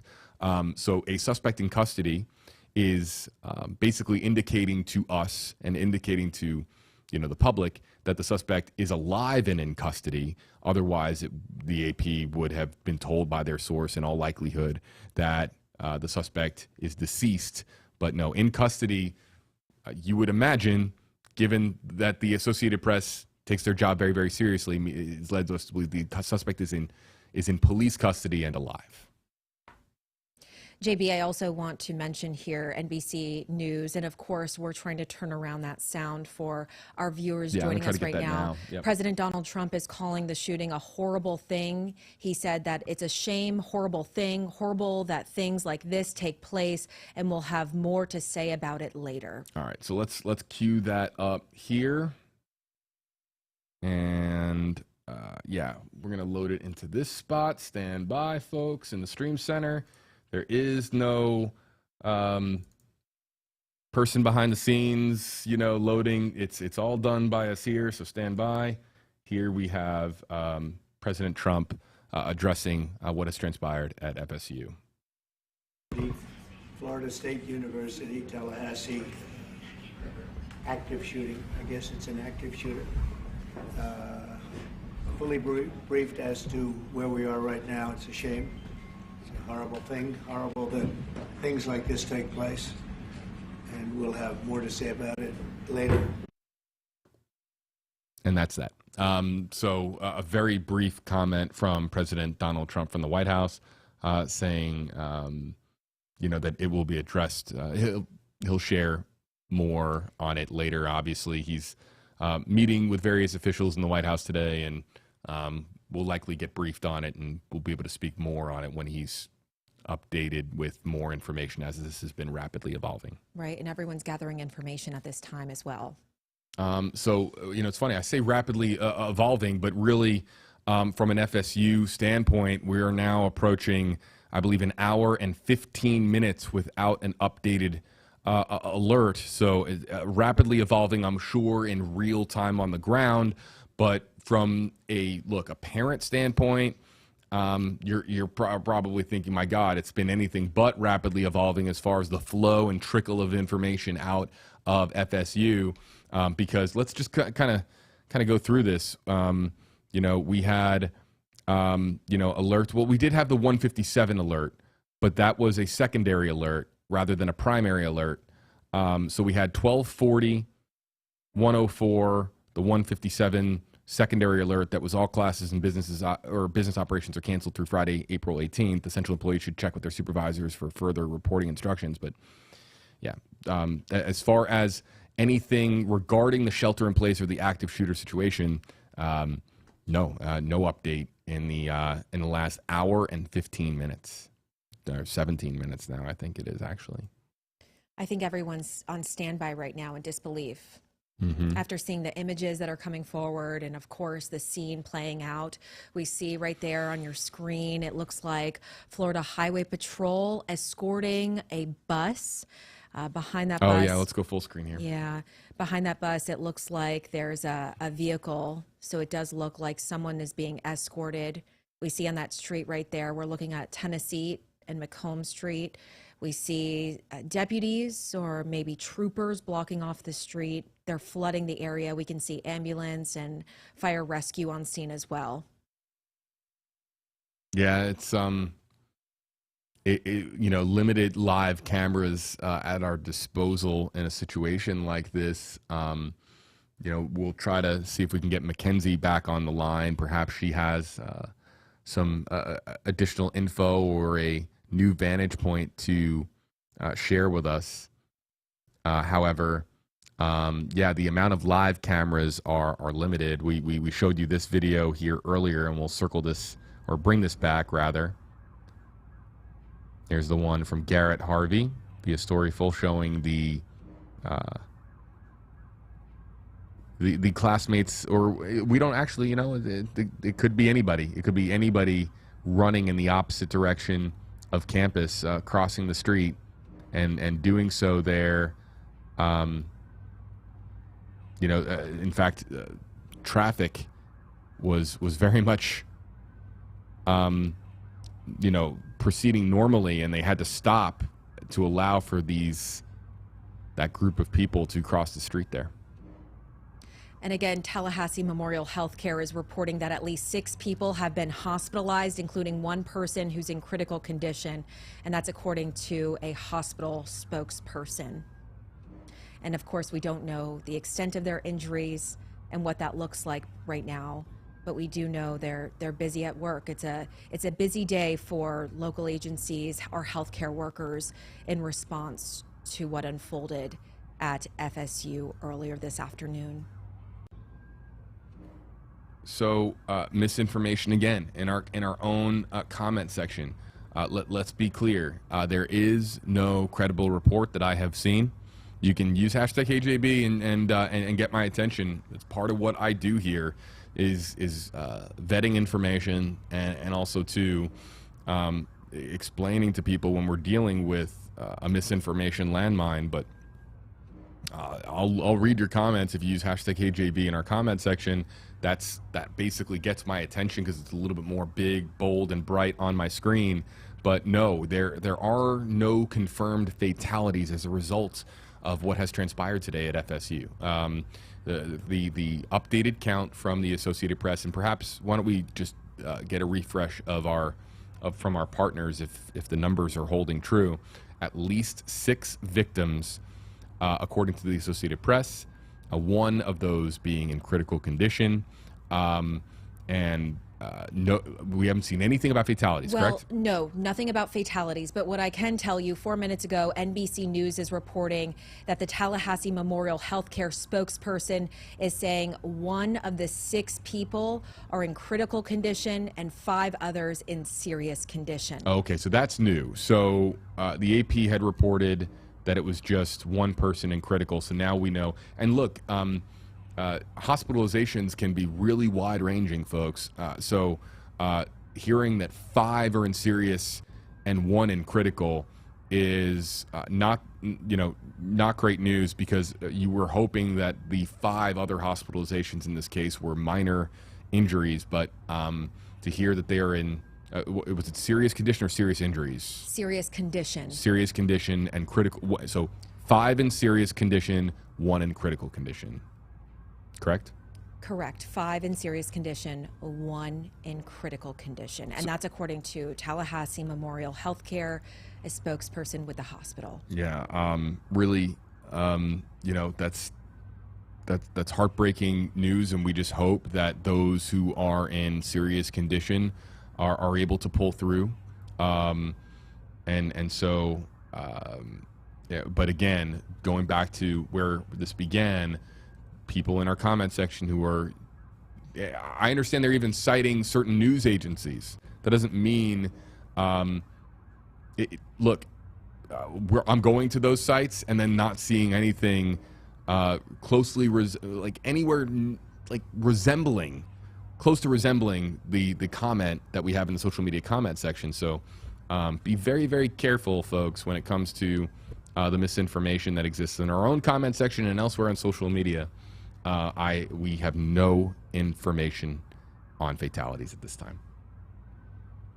But yeah, Santa Bobana in our comment section on the WFLA YouTube page saying, did they say if the suspect was one of those hospitalized? That's actually a great question. We referenced that earlier. It's entirely possible in active shooter situations like this, when numbers are getting thrown around left and right, the suspect is in custody, but that could also be with injuries, and that suspect could be among the hospitalizations. Now, it's worth noting that the AP is saying it had put that in a section about the 6, put that in a section labeled victims. So it would appear that the AP is reporting that at least 6 people have been hospitalized among victims, but we don't know whether or not. We don't know the status of the person in custody at this time, and we're waiting for official word to learn more, the identity, and that will all come as the investigation unfolds. But right now, details are limited from what local officials are revealing and posting and sharing with us at this time. All right, Brittany. So we're gonna be bringing in our next WFLA anchor to join us. Any final words before we say farewell and let you get back to to the newsroom. No, I'll hop off here, but know that I'll be behind the scenes and we'll be working on this story to bring to you all News Channel 8 on air later this evening. All right, Brittany Muller reporting for us. And Brittany, thank you so much. Folks, we'll be back in 60 seconds with the latest.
Joining us now here from the Stream Center, WFLA's Josh Benson, anchor on News Channel 8.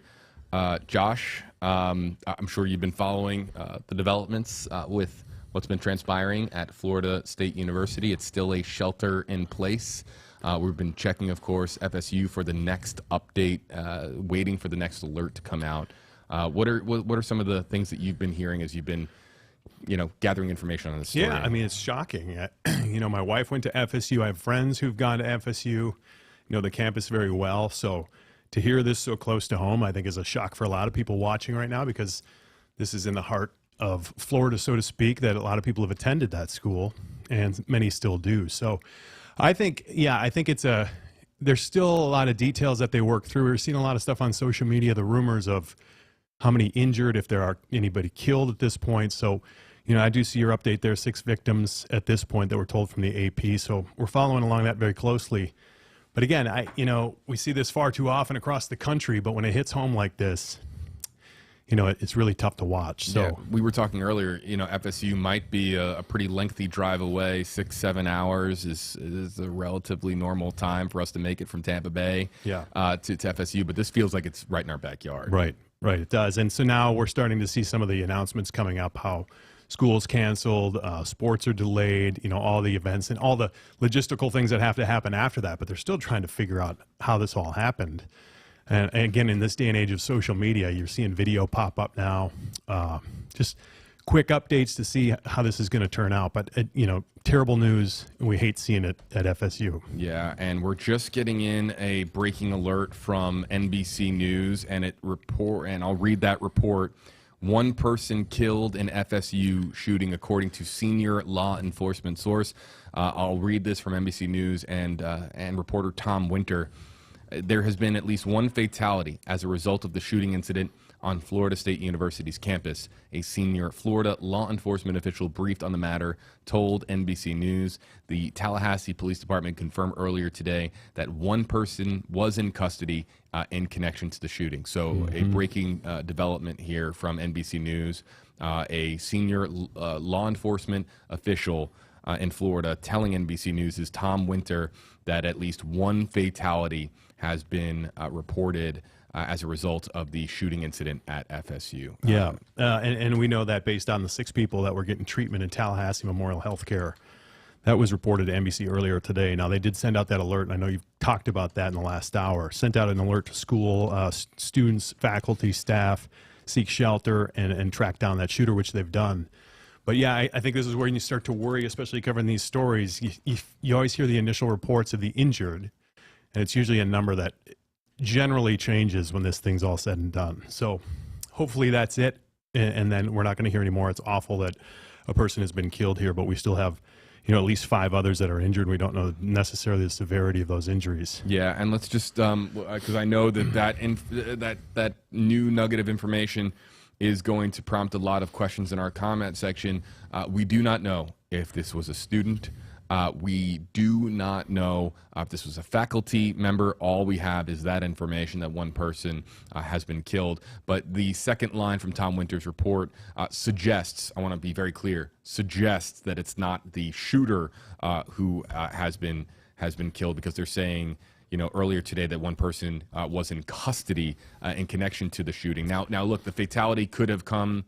There could have been a mix-up. That's entirely possible, but the way that this report reads, without reading too much into it, is that we have a suspect in custody and one person who has died as a result of injuries sustained in the shooting itself. And that is part of the initial information that comes out and is passed around quickly too. In a lot of these cases, is you get a number of injured or a number of killed. You don't know if that includes the gunman or not, and they have to revise the total at the end of the story. So pay attention to that. I mean, this could change, and that very well could be the person killed, as far as we don't know. But it's a fluid situation, as you know, and as we continue to follow, but frustrating to see just north of us at FSU. Yeah, and so, you know, one thing that we really haven't tackled yet at this stage in the live stream, I'm going to bring up Becky's comment from the WFLA Facebook page. It reads, #HJB, how have the students and faculty been informed of the safe word? If it is sent out to all students and faculty, then who is to say the suspects did not receive that safe word? I have to admit, I was wondering that myself. That's a good point. The safe word system is put into place so that only faculty and staff have that safe word, so that students and faculty that are in a situation where they could be in danger could use the safe word to confirm to law enforcement that there's no threat in their particular room.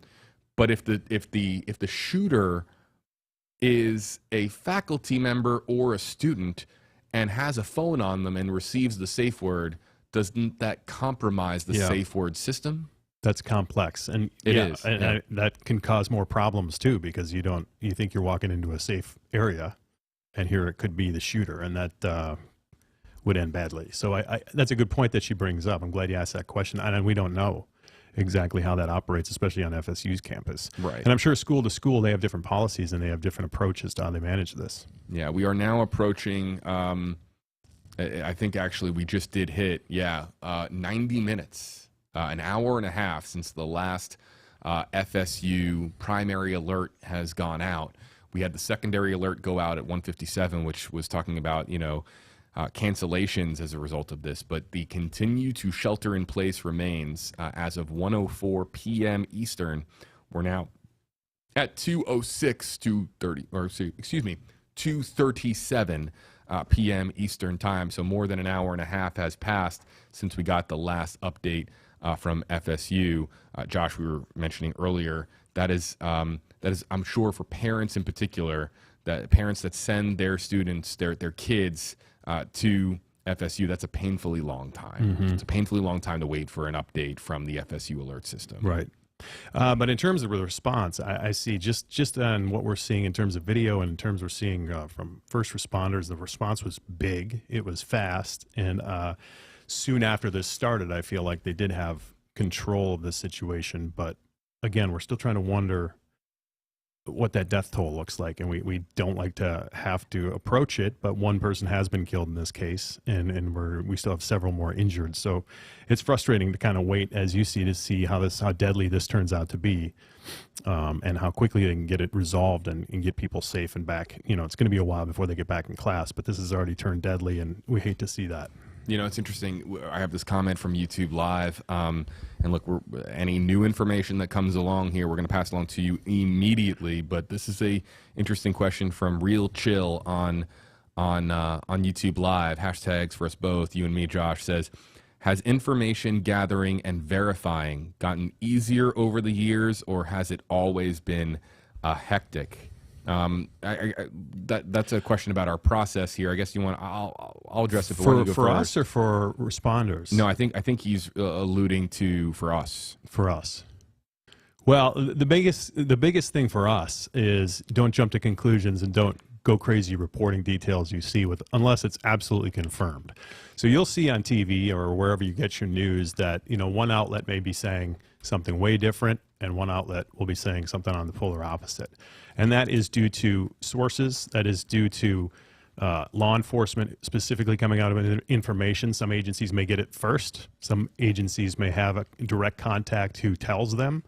So there's so many variables that go into trying to confirm the actual details of an investigation like this that you have to be really careful, because the adage is once the toothpaste is out of the tube, you can't get it back in. So you don't want to go out and over-report or report false information. So we have to be very careful on what we can confirm and what we hear. Now, NBC News, a national outlet, is very good. AP is very good. We work with them to help confirm these details. And once we have those, then we can bring that to you, like in this situation right now where we can confirm that a person has been killed. Are there more? Possibly.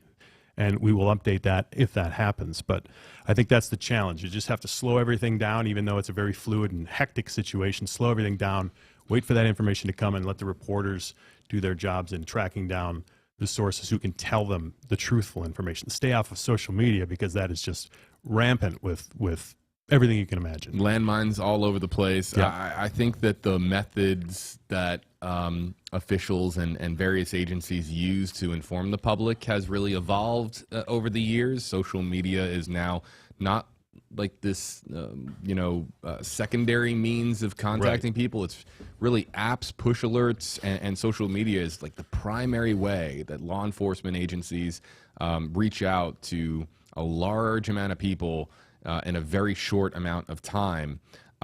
Our process, from a reporting standpoint, I think has mostly stayed relatively true.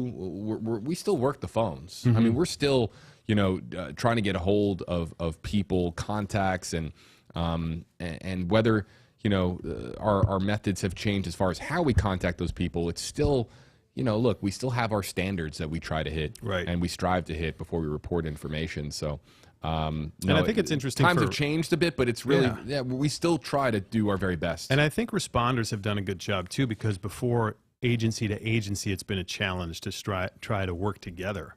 And you see this all across the country, and you see this here in Florida, even within cities across the country in some cases, where agencies have a tough time connecting, they have a tough time sharing information. But I think over the years, with how fast information is shared, like you talk about, I think agencies have done a better job to connect and work toward the end goal of solving an investigation and getting the proper information out to news outlets. So I think it's gotten better over time, because there's been so many mistakes made by so many agencies in the past that I think you learn every time something like this happens.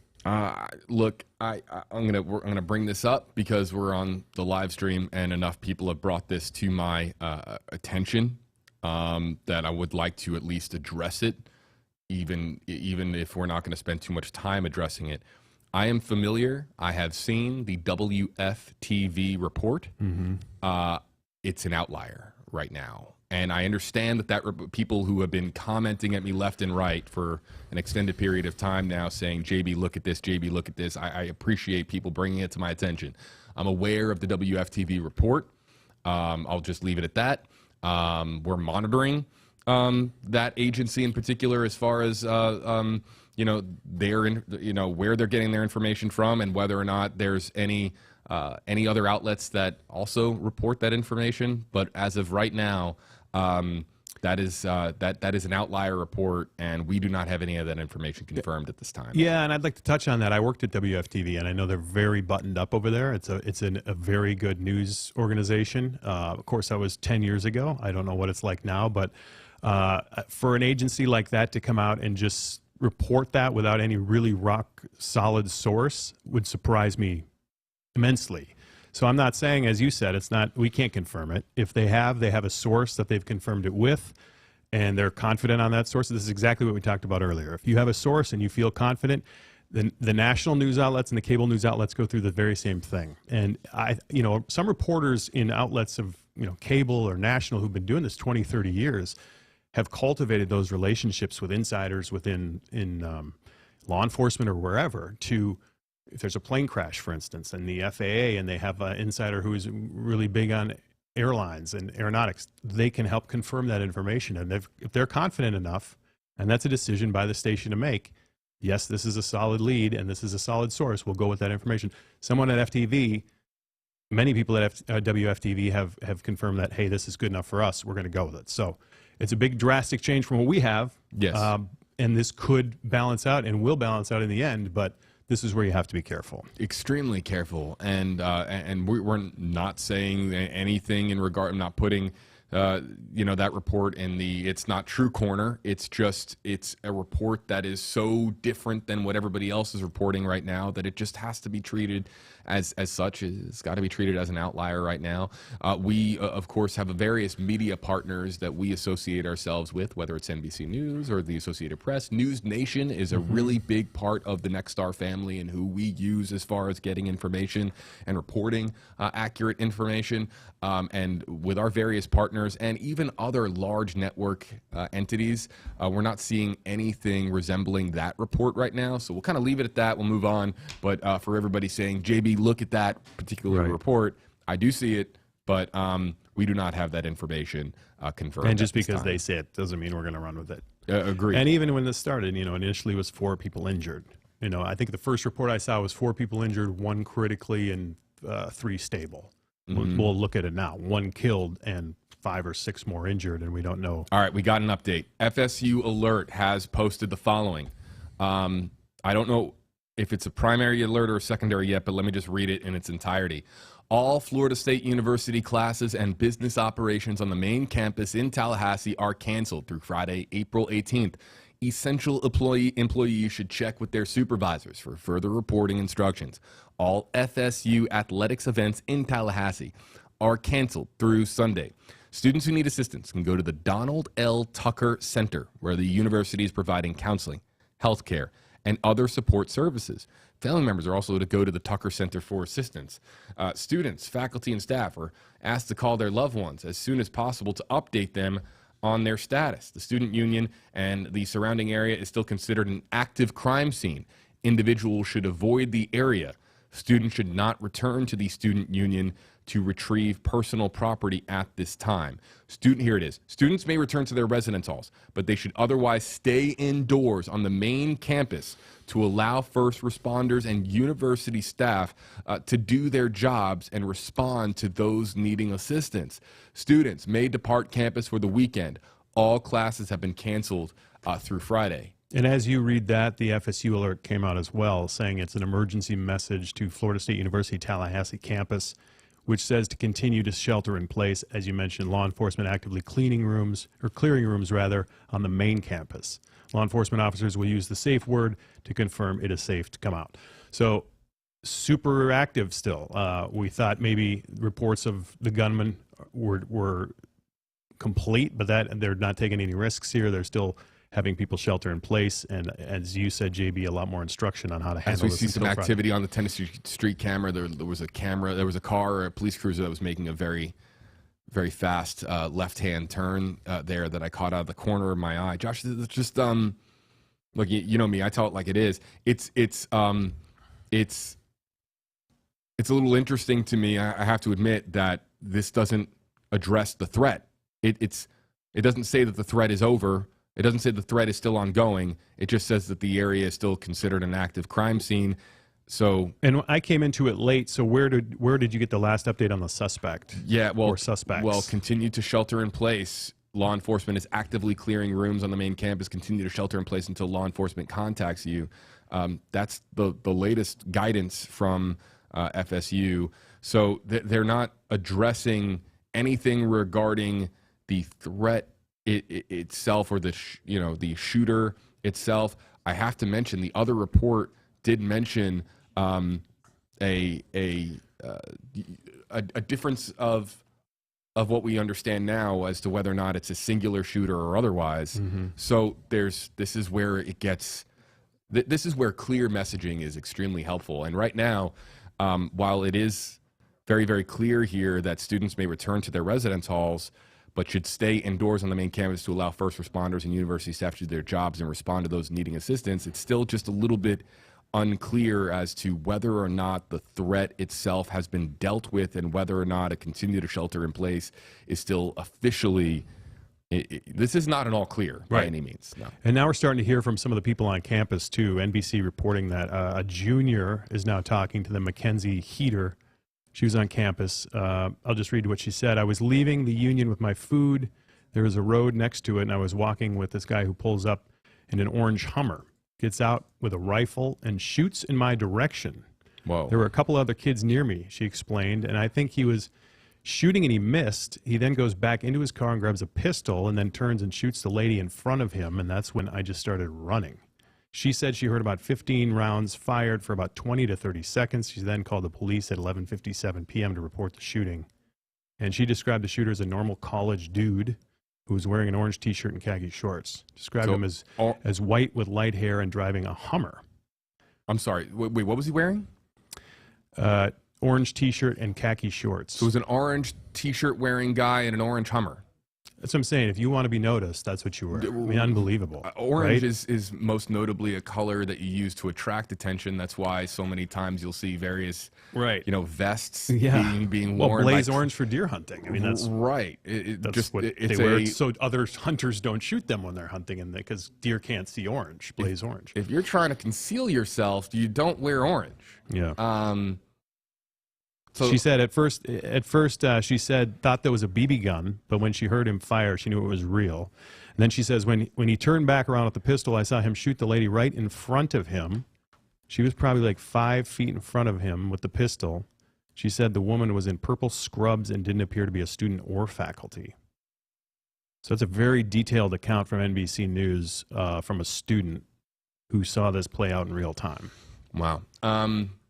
Yeah, I'm still reading the alert and still a little just kind of puzzled even by how it's how they stacked this information.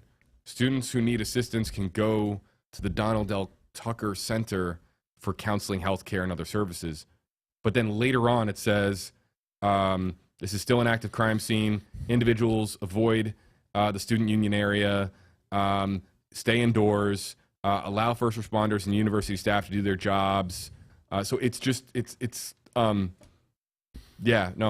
just trying to make sure that it's confusing for students too, because maybe they do have the guy and maybe they're uncertain about a second person. You know, seems like every time we talk about this, there's always the rumor of a second person. Sure. And it seems like there's uncertainty here. Yes, always. Yep. It always seems to happen. So then when you come down to it, in the end, it was actually one shooter who did this. I mean, typically and historically, that seems to be the case. I don't know what the case is here, but maybe they're just being extra careful and they really haven't cleared all the rooms yet. So they're not comfortable coming out and saying, there's one guy, we got him down, he's at the hospital or he's dead. They haven't been able to say that because they're just not done yet. Yeah, so they just want people to chill and hang out where they're at, if possible. I'm surprised to say if you're leaving, go ahead and leave, but because it kind of goes against the shelter-in-place idea. And the conflicting reports out there also create some murkiness, I think it's safe to say, because FTV being in the Orlando market. So if you're a mom in the Orlando market getting your information from that news entity, and then you're a mom in Tampa getting, let's say, information from us here at WFLA, and these two moms are talking back and forth and saying, yeah, my local station is reporting X. And then the Orlando mom says, no, my local station is reporting Y. And then all of a sudden you have all of these mixed signals that are being spread around. We're supposed to be, as the media, we're supposed to be helping people with the best information and the most credible information. So when there's contradictory reports out there, that just muddles the water even more. So clearly, and this is so common, Josh, you noted it earlier, in an active shooter situation, in a developing situation like this, it's so common for there to be just an abundance of misinformation, and that all plays out in real time on social media, including live streams in our comment section, being included in that without question. We're starting to get video too from students who are being escorted out by authorities in the buildings next to where the shooter was. So as you see that on social media now, we're starting to get it confirmed, and NBC has some from a student right now who is in a building next door. They've been brought out by authorities and probably told to go to a safe space. So one more time, I'm going to read this. This is really important. The student union and the surrounding area is still considered an active crime scene. Individuals should avoid the area, again, of the student union. Students should not return to the student union to retrieve personal property at this time. Students may return to their residence halls, but they should otherwise stay indoors on the main campus to allow first responders and university staff to do their jobs and to respond to those needing assistance. Students may depart campus for the weekend. All classes have been canceled through Friday. So it basically, if you are in a position of safety nowhere close to the student union and you've been sheltering in place, it's as I read this, it's you can go home and hug your mom, hug your dad, hug your loved ones, hug your dog, and whether you're coming home to Orlando or Tampa or Jacksonville or Miami or Pensacola, wherever you're going home to, you can depart for the weekend provided that you are following the guidance of the FSU alert and doing so as safely as possible. But it's so horrific for parents to watch and listen to this, especially if their kid goes to FSU not knowing that they know the location of where it happened, but a lot of the times there's just no rhyme or reason why these people do this, why they go to a certain location and why they go after the people they go after, like this account that you heard from this woman earlier, who said she saw a woman in purple scrubs get shot. That's just awful. Like, what's going through your mind right now? Wondering, like, is my kid safe? Like, I'll add to some more. We're talking about now how this has been a really confusing last 20 minutes, right? Mm-hmm. The FSU alert that just went out 9 minutes ago on Facebook reads, "Continue to shelter in place." Yeah, that's the one we read earlier. Yep. Right. Oh, so that's where you were. Okay. So you were getting that from Facebook. That was on X as well. Yep. So it points you to alerts.fsu.edu, where that alert went out. But the alert that went out on Facebook at the same exact time is not the alert that went out on the website. So that's what you were reading the first one. I was reading the second one, which I almost read at the same time. So they were interesting. So the FSU alert that went out on Facebook says continue to shelter in place. And then the FSU alert that went out over their website, alerts.fsu.edu, says returns may return to their residence halls. Basically what I was just reading, and it's the extended alert. And then here's what's most curious. Ready for this, Josh? The most liked comment on that Facebook post comes from Ellie, and it's in all caps, and it says, "Why would you share the safe word?" Yeah, because it's out there now. So I think Ellie, they're confident they have whoever it is among those confused by the safe word system, and you'll have to count me among those a bit confused, only because, to our point earlier, if you're sharing the safe word and you go to that school and you have the safe word, does that not defeat the purpose of the safe word? Doesn't that compromise the entire integrity of the safe word system that's been put into place? Well, and they could be working with law enforcement and already know where they're at, so they may be putting that out there to say, hey, the safe word is null and void at this point because we already got the guy and we know people are safe. We just want to make sure there's no other problems. Yeah, but then the word would be important, but it's not the case at this point. I think that we got some folks listening in our newsroom. A lot of comments have just come in the last minute or two pertaining to the announcement of a press conference. Josh, we'll both of I will keep our eyes peeled for that, of an official announcement of a press conference. That's pretty standard for an active shooter story. And when officials feel like they have a pretty good, or at least somewhat of a good grasp on the situation, enough information to at least come forward and hold a press conference, that will happen. Sometimes that can happen hours later, not minutes later, but let's see here. Yes, thank you. There it is. Okay, so hold on,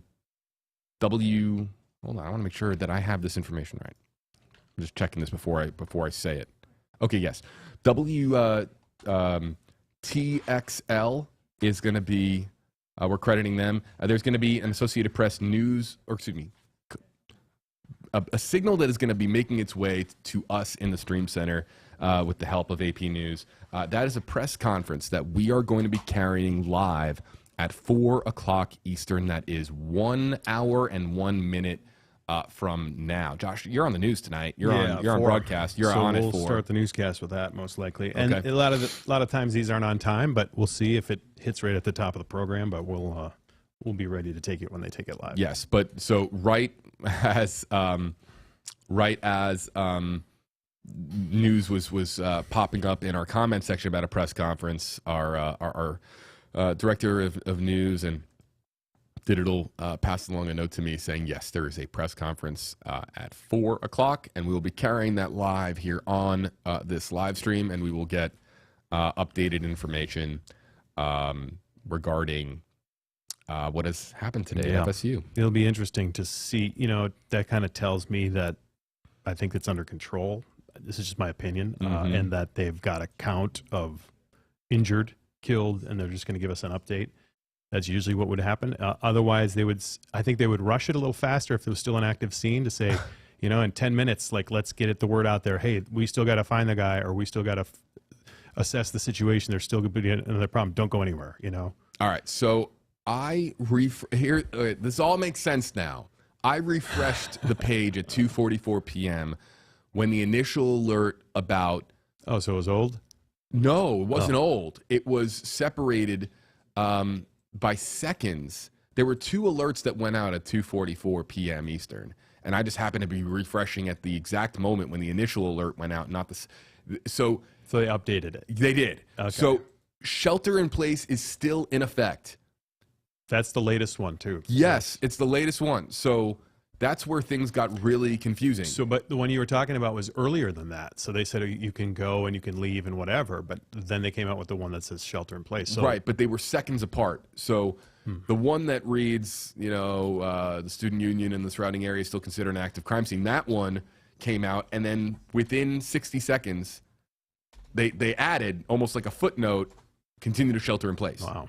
So that's where things got a little bit, and my apologies if my system didn't update or if I didn't see that, but so those 2 alerts went out simultaneously but it doesn't change the fact that on Facebook, that alert about the student union and is considered an active crime scene, that didn't go out on Facebook. So they're still just, trying to get all of our ducks in a row here, so to speak. Right. So they said 4 o'clock for the news conference. 4 o'clock. Okay. In fact, I'm going to put that in the chat here as well. So, update. 4 o'clock p.m. Eastern Time, press conference scheduled. So, thank you. All right, so now we have a new live picture to show our audience. Let's bring this in. And news crews have now been getting closer and closer to campus. Obviously, when a active shooter situation occurs, there's going to be that perimeter that is set up and closed roadways, and news crews are not able to get close to where the shooting occurred. And now, there you can see a little cameo there. News crews are getting past certain perimeter points and are getting closer to the student union, probably not at the student union, but closer than they were previously. And now we're getting live pictures just like this one. So we'll pay attention to this. So of course, when we go to it, it's a photojournalist who is carrying a camera somewhere. You know what? So we'll come back. Let him to get that. set up. Yeah. Let's let him get set up before we're looking at something we have no idea what it is.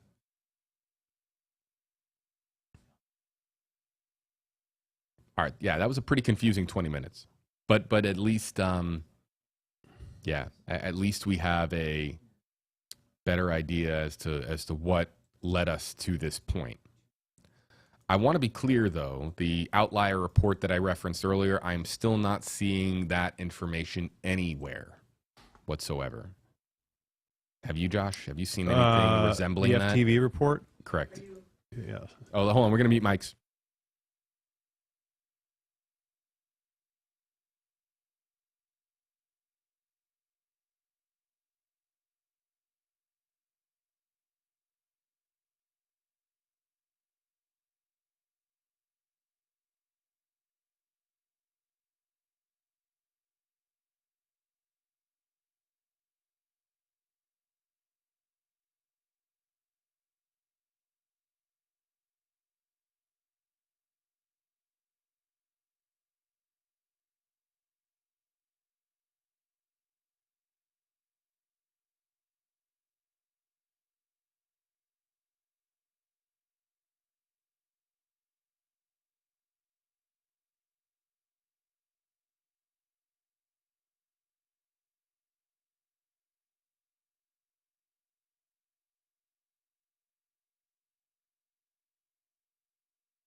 We're still here, folks. We're just checking in on some developments that have just come in. Stand by.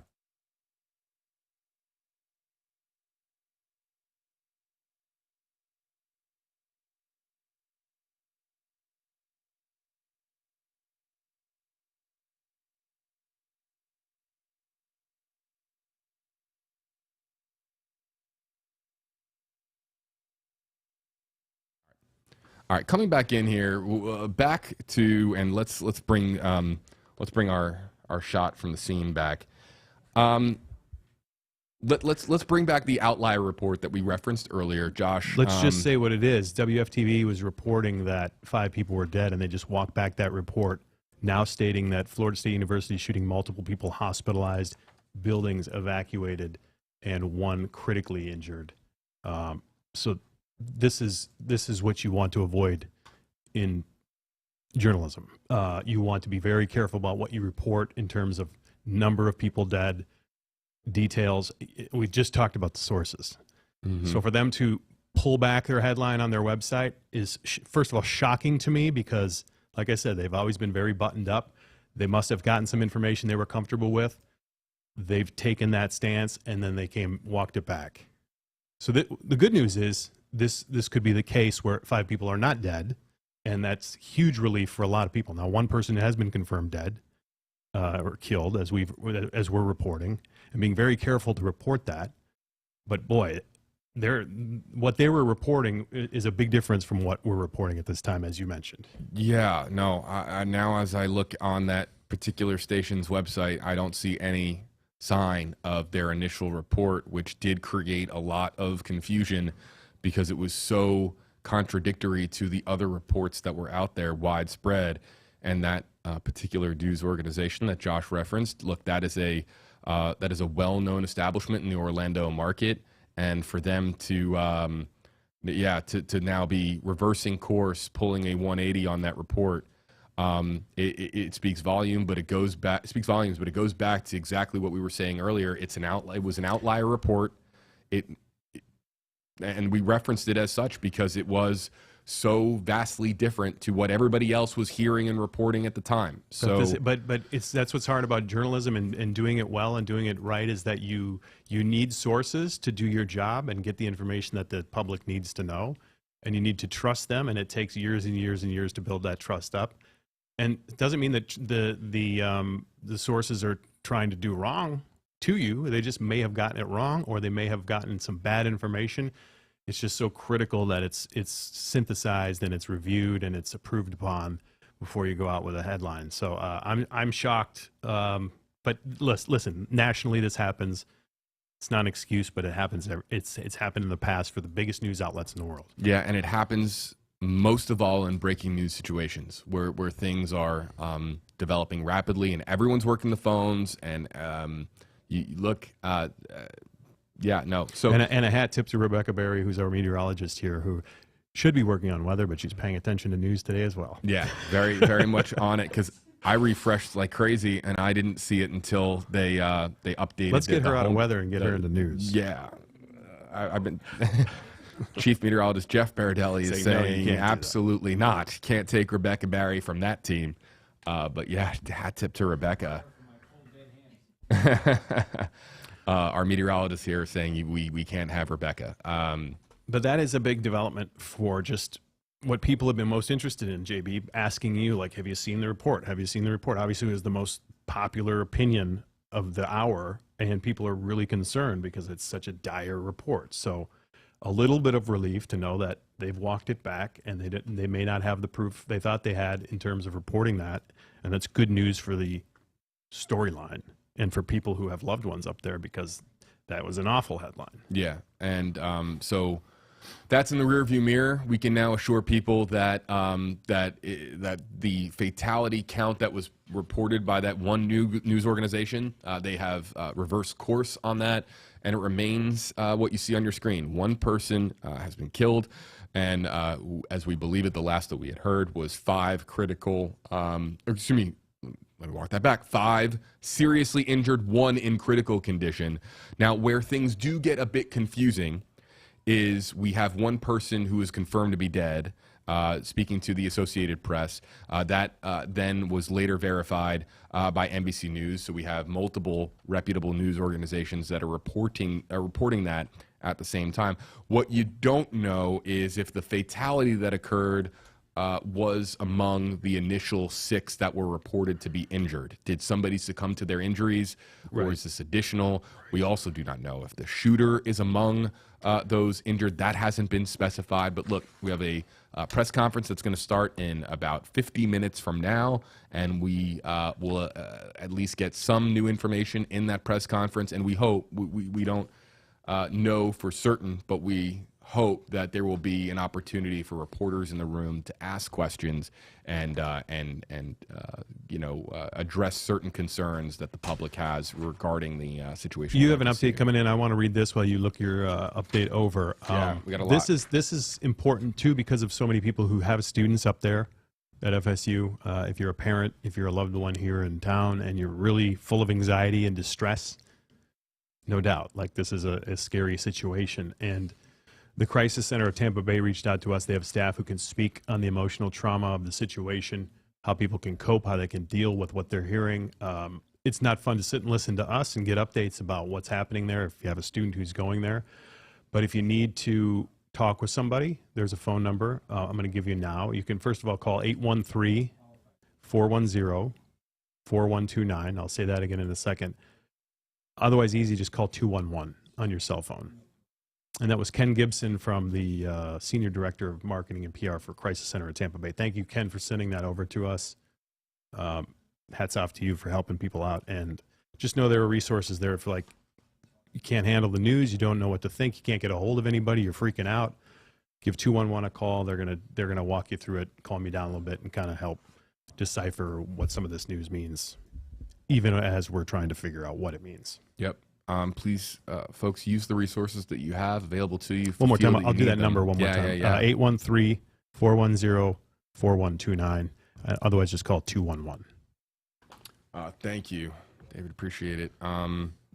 So there were various reports, or excuse me, alerts rather, that went out at 2:44, and just confirming that a little bit of that got mixed up slightly at 2:44 when 2 separate alerts went out, and not all of the alerts made it onto all platforms, but they added or I don't know if they added, but it's very clear at the top of the FSU alert page, status, Tallahassee main campus, shelter in place. So it's, might be a bit confusing. Shelter in place, but then also you may return to your residence halls, but stay indoors on the main campus, allow first responders and staff to do their jobs. And if your students may depart campus for the weekend. So the page begins with continue to shelter in place, and then it ends with students may depart campus for the weekend. So there's a little bit of some confusion in the messaging. That's not all that strange for this sort of situation with an active shooter. University officials, you would imagine they're doing their very, very best to get a clear and concise message out to people, but it can be very, very hard given that this was, something that happened so suddenly, normal morning/afternoon at FSU, and then all of a sudden it's anything but.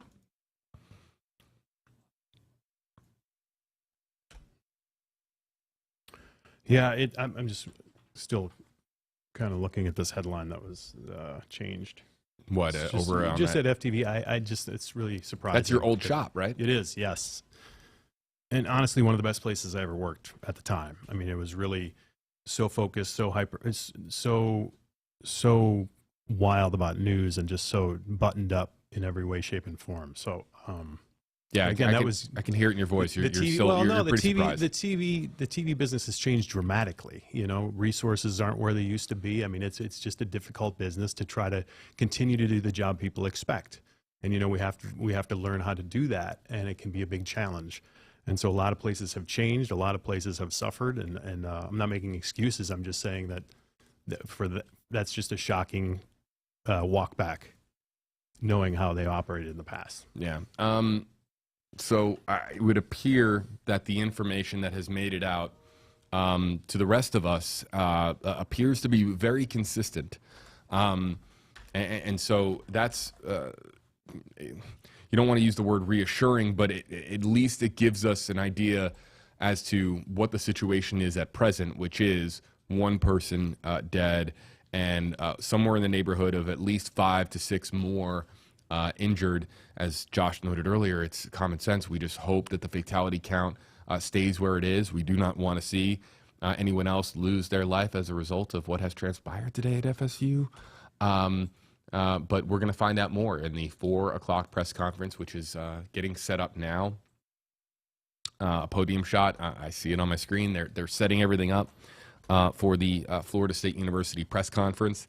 You would imagine that a lot of different law enforcement agencies are going to be represented, and it's going to be interesting to see, just how much they know at this point. And usually, with active shooter situations, the first press conference, they can only give so much because it's still a very active situation and usually an active investigation, who the suspect or suspects are, what the situation is at the hospital. These are things that are developing for them behind the scenes, minute by minute. So to pinpoint a time and say this is what the situation is at that moment, it can be like, blindly throwing a dart at a dartboard when they're just trying to keep up with all the information as it's transpiring in real time. It can be really challenging from a law enforcement perspective, from a university perspective. You're trying to do everything that you can to get the latest information out to people. But we do have this moment in time now, 4 o'clock in Tallahassee for the press conference, and we're going to carry that press conference here live. The crisis center, did you speak with them? Are they coming on? Yeah, I know that you passed that on. I'm sorry. We just made a note about it that people can call if they need some resources. Let's mute my.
You're good. All right. Josh Benson, JB Buno, here with you in the Stream Center. Josh, how much longer you got with us? Probably another 20 minutes? Yeah. Roughly, give or take? And we continue to monitor the situation at Florida State University. I'm curious if their Facebook situation... Oh, wait, did they? No. Facebook still is a continue to shelter in place, and an increasing number of likes on the question for Florida State. Why would you share the safe word? Yeah, I mean, I like, and that's perhaps a question. I mean, that's a question that can be asked now or later, but you would imagine that when reporters are following up on this and looking back at how everything went down, I mean, look at what happened in Texas in Uvalde, right? I mean, how that was, that school shooting, there was so much being dissected in real time. I think obviously very, very different situation than what we are dealing with here. But it just goes to show that a school shooting will impact lives forever, and how they will be evaluated afterwards. I mean, that's a process that could last months, if not years, how every decision that is made in these critical minutes, right, when lives are at stake, can be put under the microscope and analyzed as to whether or not it was handled correctly. And one thing that has started to rise up here as far as the question is, what exactly was the purpose of the safe word, and is that a system that was properly utilized and put into place to keep people safe? It's called a safe word. Right. Did the safe word keep people safe? I think is a very fair question to ask, and one that will be asked, I'm sure, repeatedly in the days, weeks, months ahead. And I think here's the challenge is, you know, a lot of these, far too many of these school shootings have happened. Obviously in Florida, we know all too well. The Parkland, for instance, in that situation, a brutal situation where there was the Marjorie Stoneman Douglas High School Public Safety Commission. That was born out of what happened in the tragedy there. And so that was a step in trying to figure out how can we prevent this from happening again. You remember Parkland was an awful situation, and we even heard from Jamie, actually no, it was the father of Jamie Gutenberg, who was a 14-year-old who was killed in that 2018 shooting. And he just came out saying, just minutes ago, America is broken. As a father, all I ever wanted after the Parkland shooting was to help our children be safe. And that's Fred Gutenberg talking here, and you've probably heard his name. You've probably seen him speak because he's very vocal. Obviously, he lost his daughter, so I don't blame him. He's very vocal about trying to shut this down. So when he sees something like this, sadly, because of the many people who refuse to do the right things about reducing gun violence, I'm not surprised by what happened today. That's what he said. And he even added that some of the Parkland survivors, this is what's crazy, Parkland survivors, current students at FSU right now. So not only did they go through it then, some of them may have been directly impacted by what happened at FSU today. And that simply isn't fair as a student, as a child, as a family. So just to have to report on this in Florida yet again is frustrating and sad, you know? Yeah, and really hurts for you know, a lot of folks. Let's see here. Is this? FSU alert. Oh, okay. Wait, I just refreshed it. Okay, no, this is significant. 3:20. All right, so it literally in the last 90 seconds, I refreshed it 91 seconds ago, it feels like. Law enforcement has neutralized the threat. There we go. Please avoid the Student Union, Bellamy, HCB Classroom Building, Rovetta A and B, Moore Auditorium, Shaw, Pepper, Hecht House, and Caraway, as they are still considered an active crime scene. Individuals are free to move about the other areas of campus. Individuals who may have witnessed anything of value should call 850-891-4987. I'll read that again. Individuals who may have witnessed anything of value should call this phone number, 850-891-4987. So the big header on this one, yeah, so this is the concise sort of message that I thought we were going to get with the last update, which is law enforcement has neutralized the threat. Now, it doesn't say that you know, it's funny, Josh, I want to give people this reassurance that the threat is no longer on campus. I have to report here. It's my job to report to you that the header on the page, if you go to alerts.fsu.edu, it still says status Tallahassee main campus shelter in place. So the very first text that you see says shelter in place, and then it says law enforcement has neutralized the threat. So I can't, and it could be just a challenge of them getting their systems updated. You know? And I think this is why we're going to see the 4 o'clock news conference. Authorities can give us an update on, you know, the person involved, injured, killed, situation there actively. What, you know, FBI's on the ground there. All these agencies are there now, so that investigation is ramping up. So I'm glad that came out now, so people can be rest assured that there's no more carnage on the way, hopefully, that we'll get a firm update at 4 o'clock in about 40 minutes or so on what happened today. Yeah, so I'm with Josh. It would appear to be just more of a formatting thing or a technical reason as to why the header on the page still says shelter in place. They wouldn't come out and say that the threat is neutralized if they were concerned there was somebody else running around. You know what I'm saying? Right. They would be very careful. Again, it goes back to, like, make your decision and make sure it's right. Authorities really got to make it right. There's so many people. I can't, like, I feel like I still have to call it like it is. You know what I mean? The page still says one thing and says the other. But yes, I completely agree. The threat has been neutralized by law enforcement, according to the FSU alert system, and I am sure that that is a relief to tens of thousands, if not hundreds of thousands of people who, if you don't call FSU your current home, perhaps you're an alum, perhaps you have a connection, a family member or a friend who goes to FSU. I think that there was likely, with that particular alert, a collective sigh of relief with them emphatically stating that law enforcement has neutralized the threat. It's certainly reassuring. Right. But all of those areas that I listed still considered an active crime scene.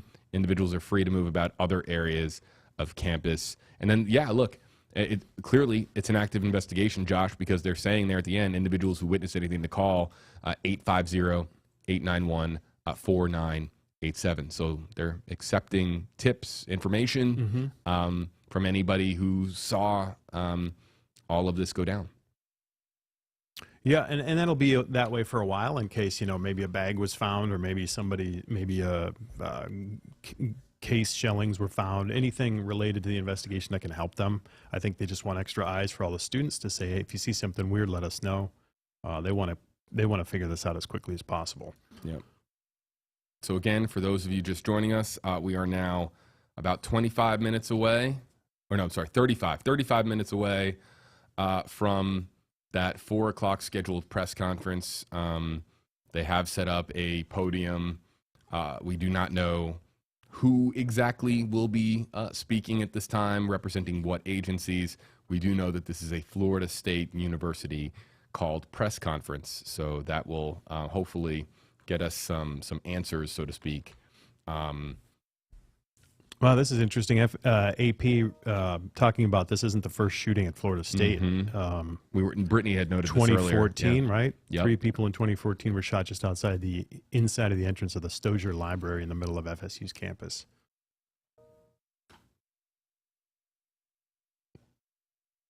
Yeah, reading some more. Very frustrating, though, for especially parents. And we're coming up on the end of the year. I think students are just they're excited to be done. They're excited to move on with what the next year looks like, the summer vacation, and this just creates a hole in that joy and that excitement, and slows everybody down and really shocks everybody, because college is supposed to be the best time of your life. You go there and you have fun, and you get to finally become an adult and make your own decisions. I remember it was crazy. Just the ability to say, I'm going to do this because I say so, as a kid, that was such a cool moment. Yeah. You shouldn't have to deal with this kind of stuff, No. let alone lose your life over it. I want to pass along just one final note on the WFTV report from earlier. They have officially put out a correction, and I'll read it as follows. An earlier report indicated 5 people were killed. The extent of injuries and casualties has been unclear as law enforcement continues to work to confirm events of the day as they continue to sweep the campus. Where'd you see that? That's on the on the article. Okay.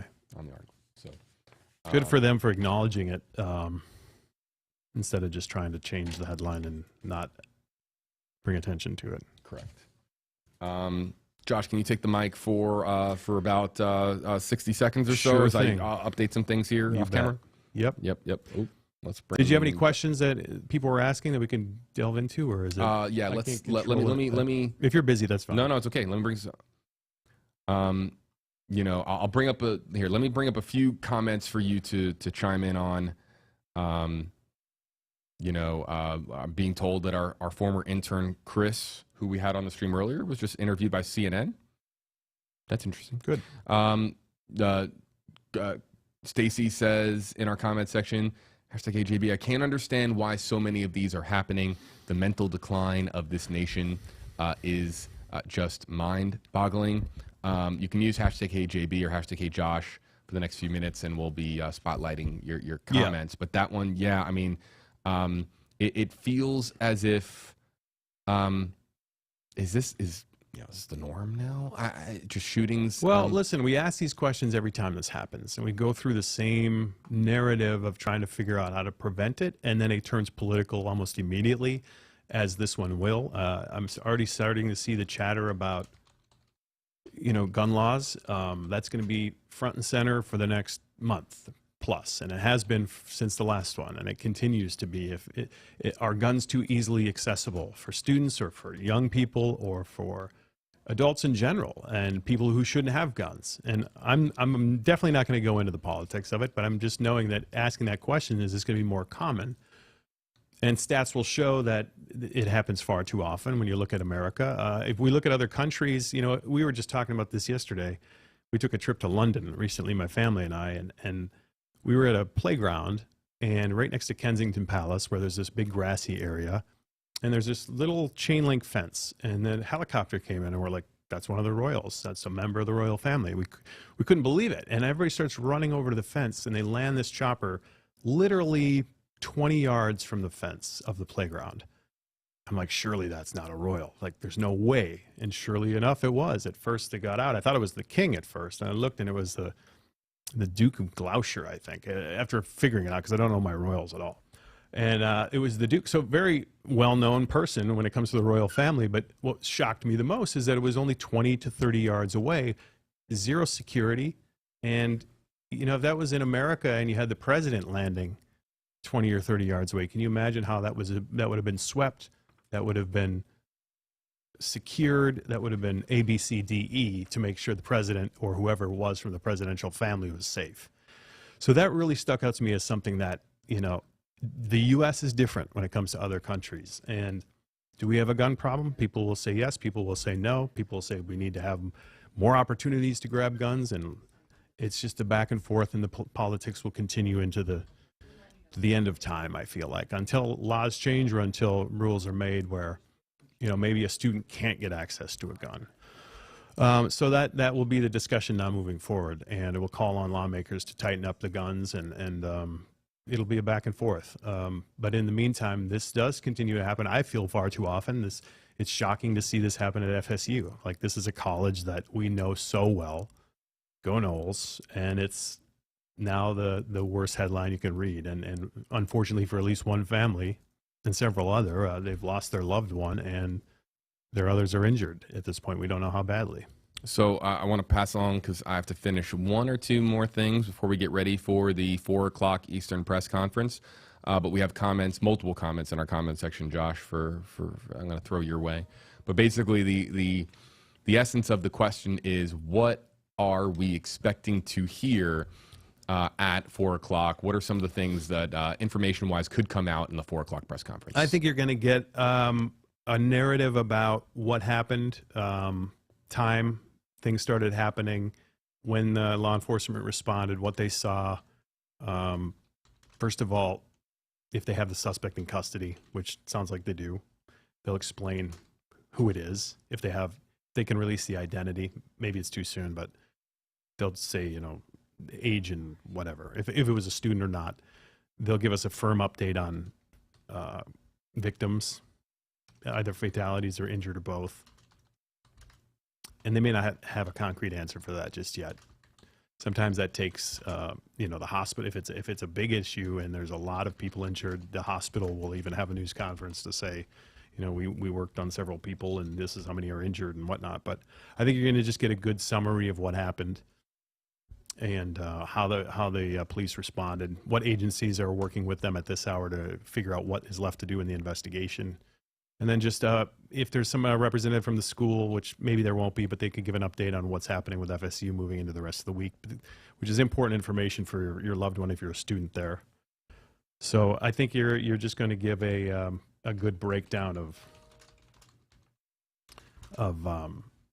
the investigation as it is, still active. So I think they're going to give a breakdown of what they have left to do and what areas are sensitive. And if you're a student and you live in a certain area, they're going to let you know you can't stay there, or, you know, these are the places to avoid. So that's coming up in about 25 minutes, and we'll take that live for you, both here and on WFLA News Channel 8 at 4. And, you know, that helps, because then you can finally get some information that you can go with, and we can stop, you know, the other all the news outlets trying to come up with their own, you know, sources and trying to figure out what the headline is going to be and trying to figure out what they can report and what not. As we saw earlier, I mean, it's been differing opinions on what actually happened out there based on sources. So we'll get a firm answer from authorities that everybody will report on, everybody will be on the same page. And hopefully none of those numbers change. We don't want to see any more fatalities, and we don't want to hear about any more if possible. I'm seeing one report that the press conference might be delayed. Which is not uncommon.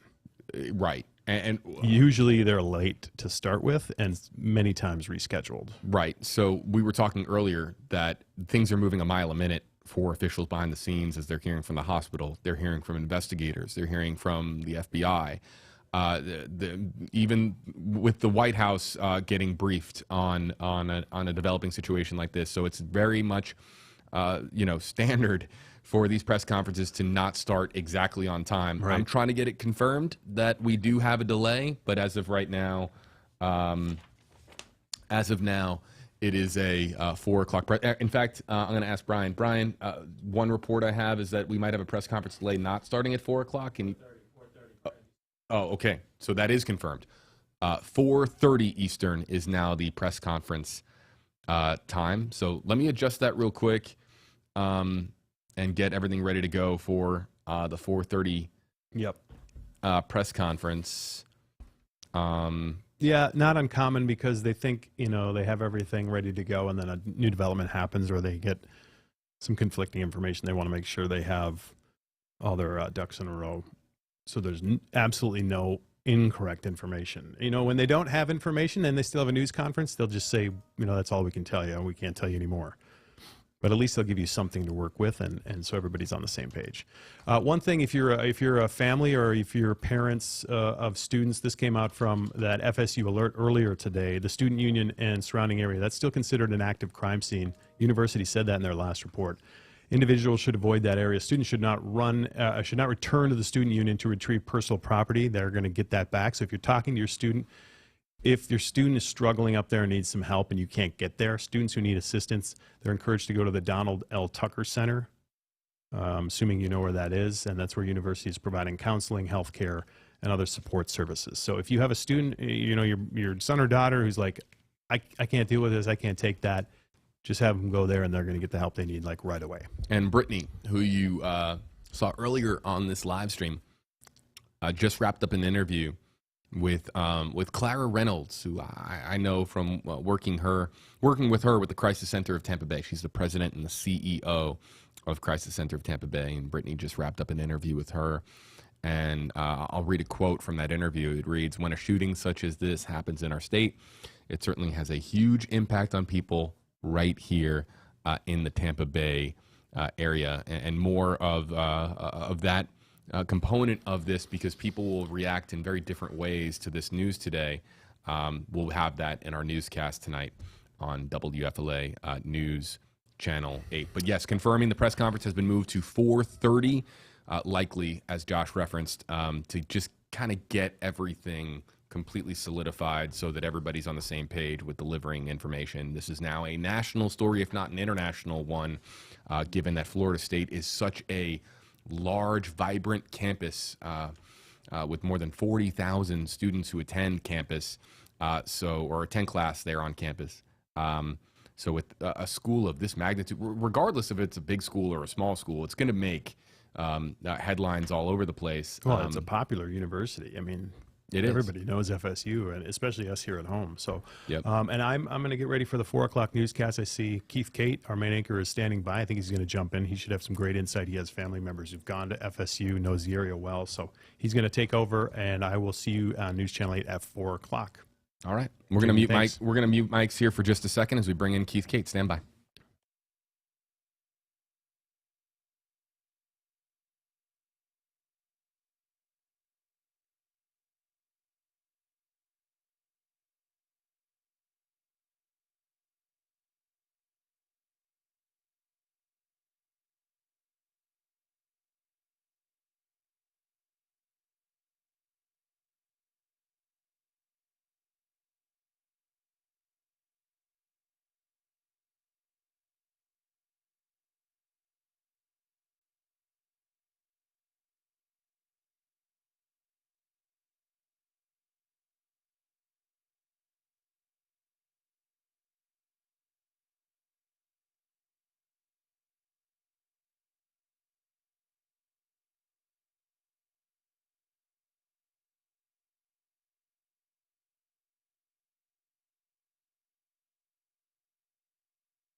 All right, let's bring in WFLA's Keith Kate, anchor, of course, on News Channel 8.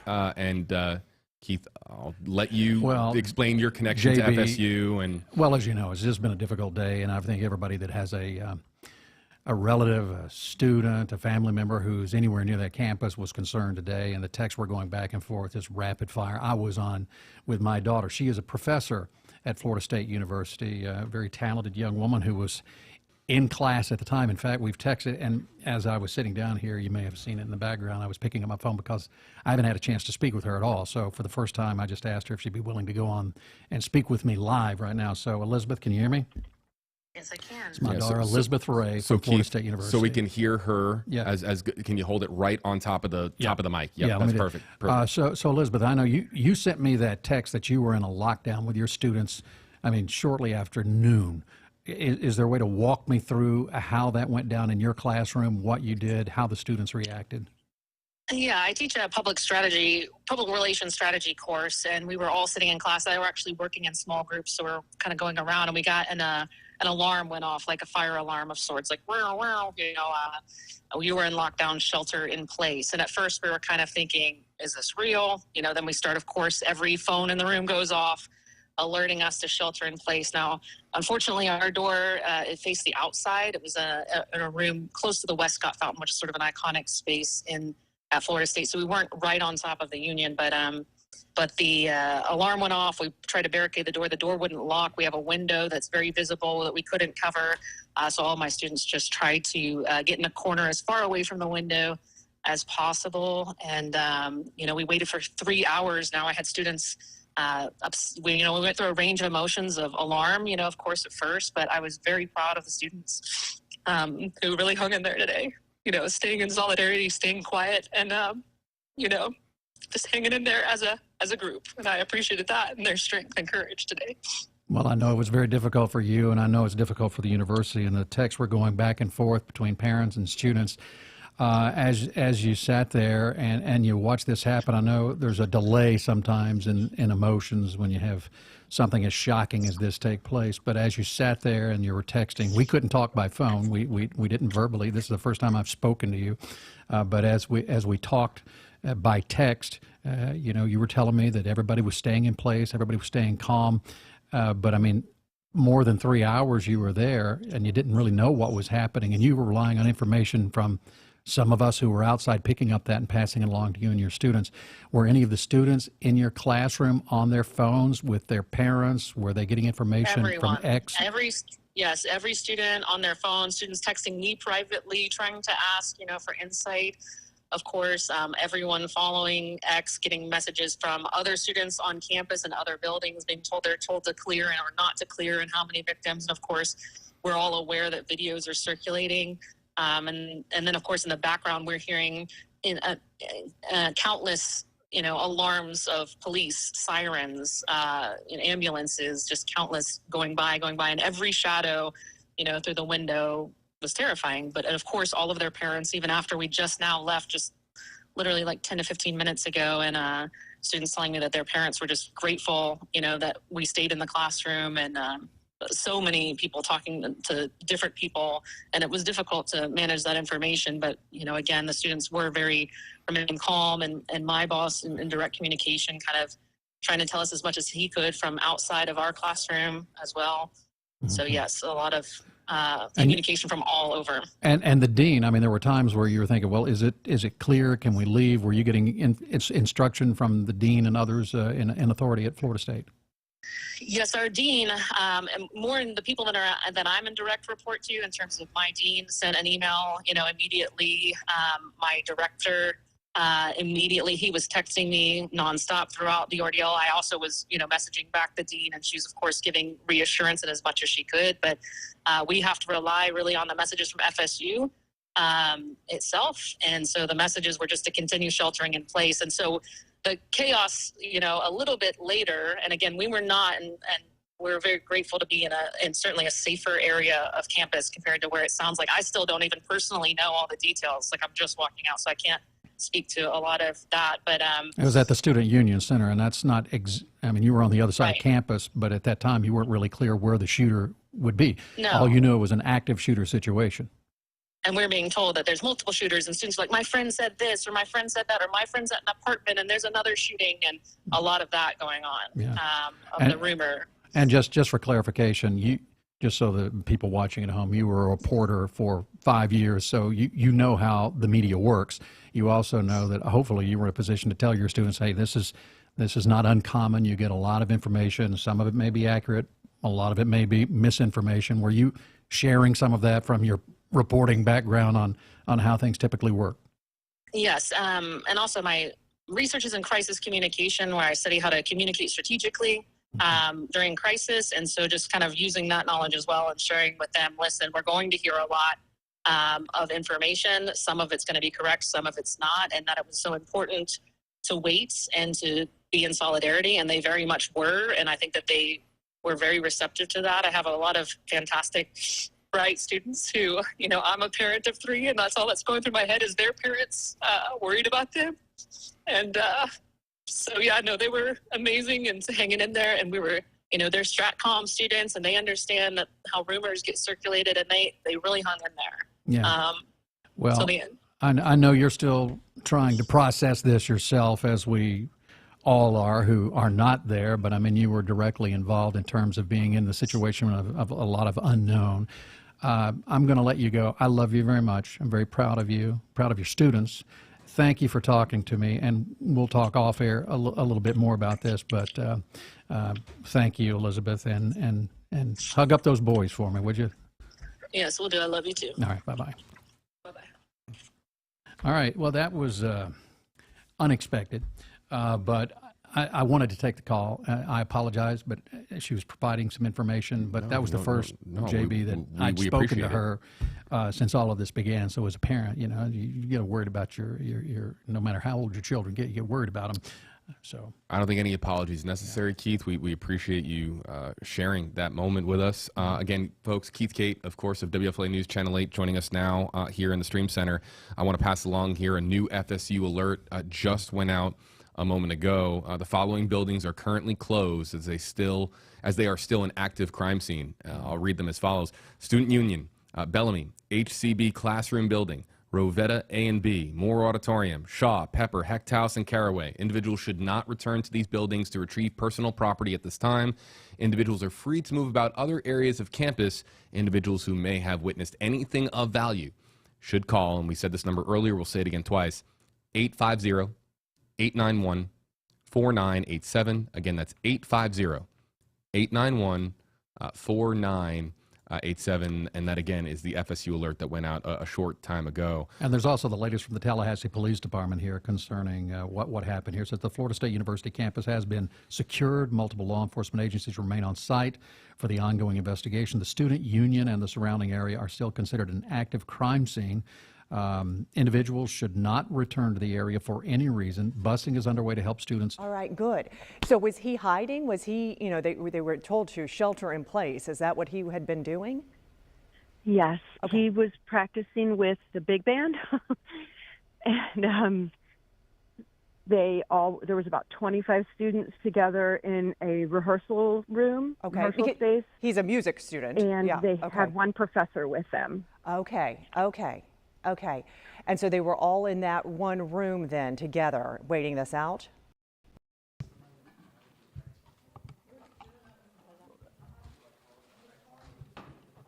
me take it off.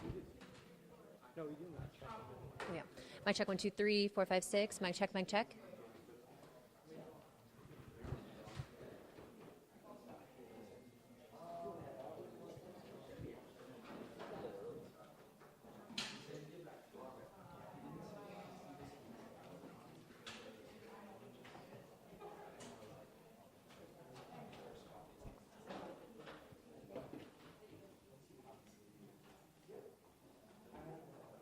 Because other people are calling in, because then it makes the news and so forth. And you do get concerned. All you can do is wait. We turn on the television, we watch, the news media. I'm keeping in contact with what's going on here at WFLA on my phone and with contacts here, and sharing information with the text thread with my family, and they're sharing some with me.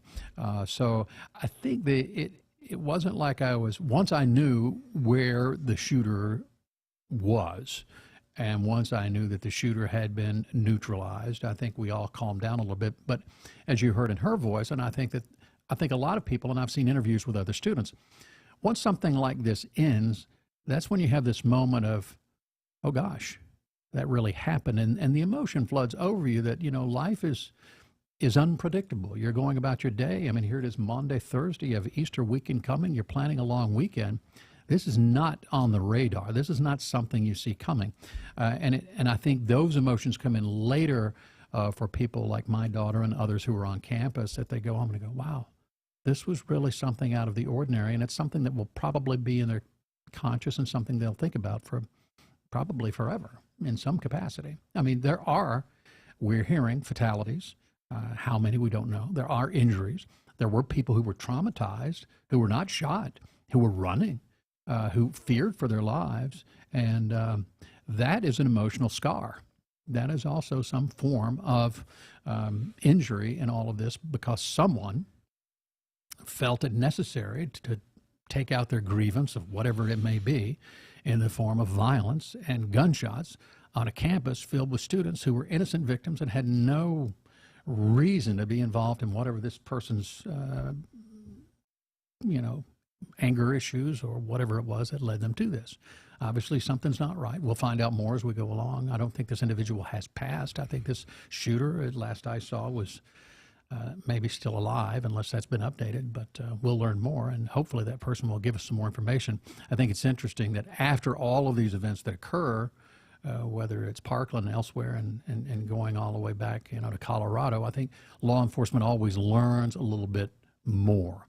I would question my daughter again if I had her on the phone, and if she was another person, I would probably ask her again. It caught my attention when she said something about the door not being able to lock. I'm like, why? Right. Why not? We were talking about it earlier, how all these decisions and really the circumstances surrounding the aftermath of the shoot, everything's going to be put under the microscope for months, if not years to come. Mm-hmm. I heard a student saying that, he went off, runners follow runners. When you see fear, there's this mob mentality. I don't know what it is, but they're going that way. I'm getting out of here. Mm-hmm. And the student, I was listening to an interview who ran into another building, and someone who wasn't really aware right then what was going on said, you can't come in here. They're like, there's a shooter out there. I'm going to stay right here. And then they kind of hunkered down in place. But this person said, yeah, we have drills. But he said at that moment, all of it went out the window. He just was running for cover.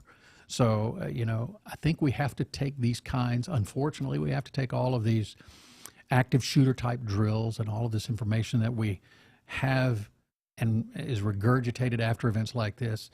Somehow we have to process them and make them real in our lives, almost like a second nature. If there is a crisis, do you have a plan? Do you know where to go? Do you know what the course of action is, aside from just run, which oftentimes is a great response to the fight or flight, but especially on a campus with large groups of people, you got to know, where's my exit point? What's the strategy for staying alive in a crisis? Yeah, and we were, it's interesting, one of the initial reports, Keith, that came out this morning is that there was a tactical unit exercise with law enforcement that was going on nearby, and there was some initial confusion as to whether or not the surrounding area was properly notified that a tactical unit exercise was taking place, basically training for law enforcement, and was there initial confusion as to whether or not that was a real thing. Yeah. And so one of the initial questions that popped into my mind, by any chance, was the tactical unit in training the first to respond to the active shooter situation? Was it a training exercise that occurred at the same exact time as an actual active shooter threat? I've been covering news for a little bit. I know you've been covering news a little bit longer than I have. I've never heard of an active shooter situation happening relatively close by to a training exercise almost at the same exact time. So that would be timing. An interesting well, we do know by all accounts that we've had that a lot of law enforcement responded, and responded quickly, whether it was because they were training elsewhere, but you had the FBI on site, and I think a lot of people said, whoa, the FBI, how did they get there so quickly? Is there more to this than just, some shooter with a vengeance? Was it calculated? Was it premeditated? Were there more than one person? So that's where you get all that, stuff going on. But point being, law enforcement did respond quickly, and that's encouraging, whether they were there by happenstance because it was a training mission or not. Law enforcement came from all around. One of the questions you were talking earlier, asking him regarding Elizabeth and the door being locked. One thing that has already been, a point being made by a lot of folks on social media is the use, what exactly the safe word system is. I don't know if you've been following a little bit of the back and forth on social media. I'll catch you up to speed that there was an alert that went out a little bit earlier regarding them going room to room and using the safe word, which I'm not going to utter here on this live stream, but there was a safe word that was put out in the alert that was being used to help clear rooms and make sure that they could clear rooms safely in a room by room sort of strategy. And the name of the safe word was put out in an FSU alert, leading a lot of people to say on social media, if the active shooter threat, whether it's a shooter or shooters, if it's one or multiple, if they know what the safe word is, doesn't that compromise the system? If the shooter goes to FSU or is a faculty member at FSU and gets the same campus-wide alert that everybody else gets, and the safe word gets put on blast, so to speak, doesn't that compromise the integrity of the safe word system? So I think one of the questions that might come out of this, Keith, is what was the purpose of the safe word? Did people around campus know that was a system in place to keep them safe? And was it accidental or intentional to put out the safe word in the campus-wide alert that went out via FSU alerts? That's become a point of, as we're all waiting for this 4:30 press conference, that's a question that people are repeatedly asking. At the same time, what's the alternative? I mean, I get what there's. I mean, I could see an argument for and against. I mean, you don't want to get in the mind of a shooter or what they're thinking. Are they that sophisticated? And when they're going, once they've committed to this process of firing that first shot and maybe repeating that and going, be it methodically, wherever they thought they were going to go, do they have time to sit down and check their phone to see the latest FSU update? I don't know. I think those students in those buildings need a safe word. I don't know how else you would get it to everyone unless you did send it out on some sort of a blast, as you say. But I guess the system itself is flawed in that, if a student knows the safe word and that student happens to be the shooter, then that there you go. I mean, there's nothing that you can do to prevent just the suspect or suspects in this case from knowing the safe word and everybody else being the ones who exclusively know it. So, yeah. Now, let me ask you a question, because I'm just looking at your stream over here. What am I looking at in the middle of the screen? All right, so this is a live. Street, but no, thank you. This is a live picture, and let's get back to that. There's a live picture from Macomb Street and Tennessee Street, one of the few live pictures that we've been able to share. So this would be a little south of the campus itself if it's on Tennessee, depending on which. Am I looking north or south? They've been changing the perspective, and this camera is a PTZ camera, so it does rotate around. Yeah. So I'm not sure now. If we are looking, that's a busy street, obviously, through there. Normally, it's not right now. It looks like it's blocked off in some areas.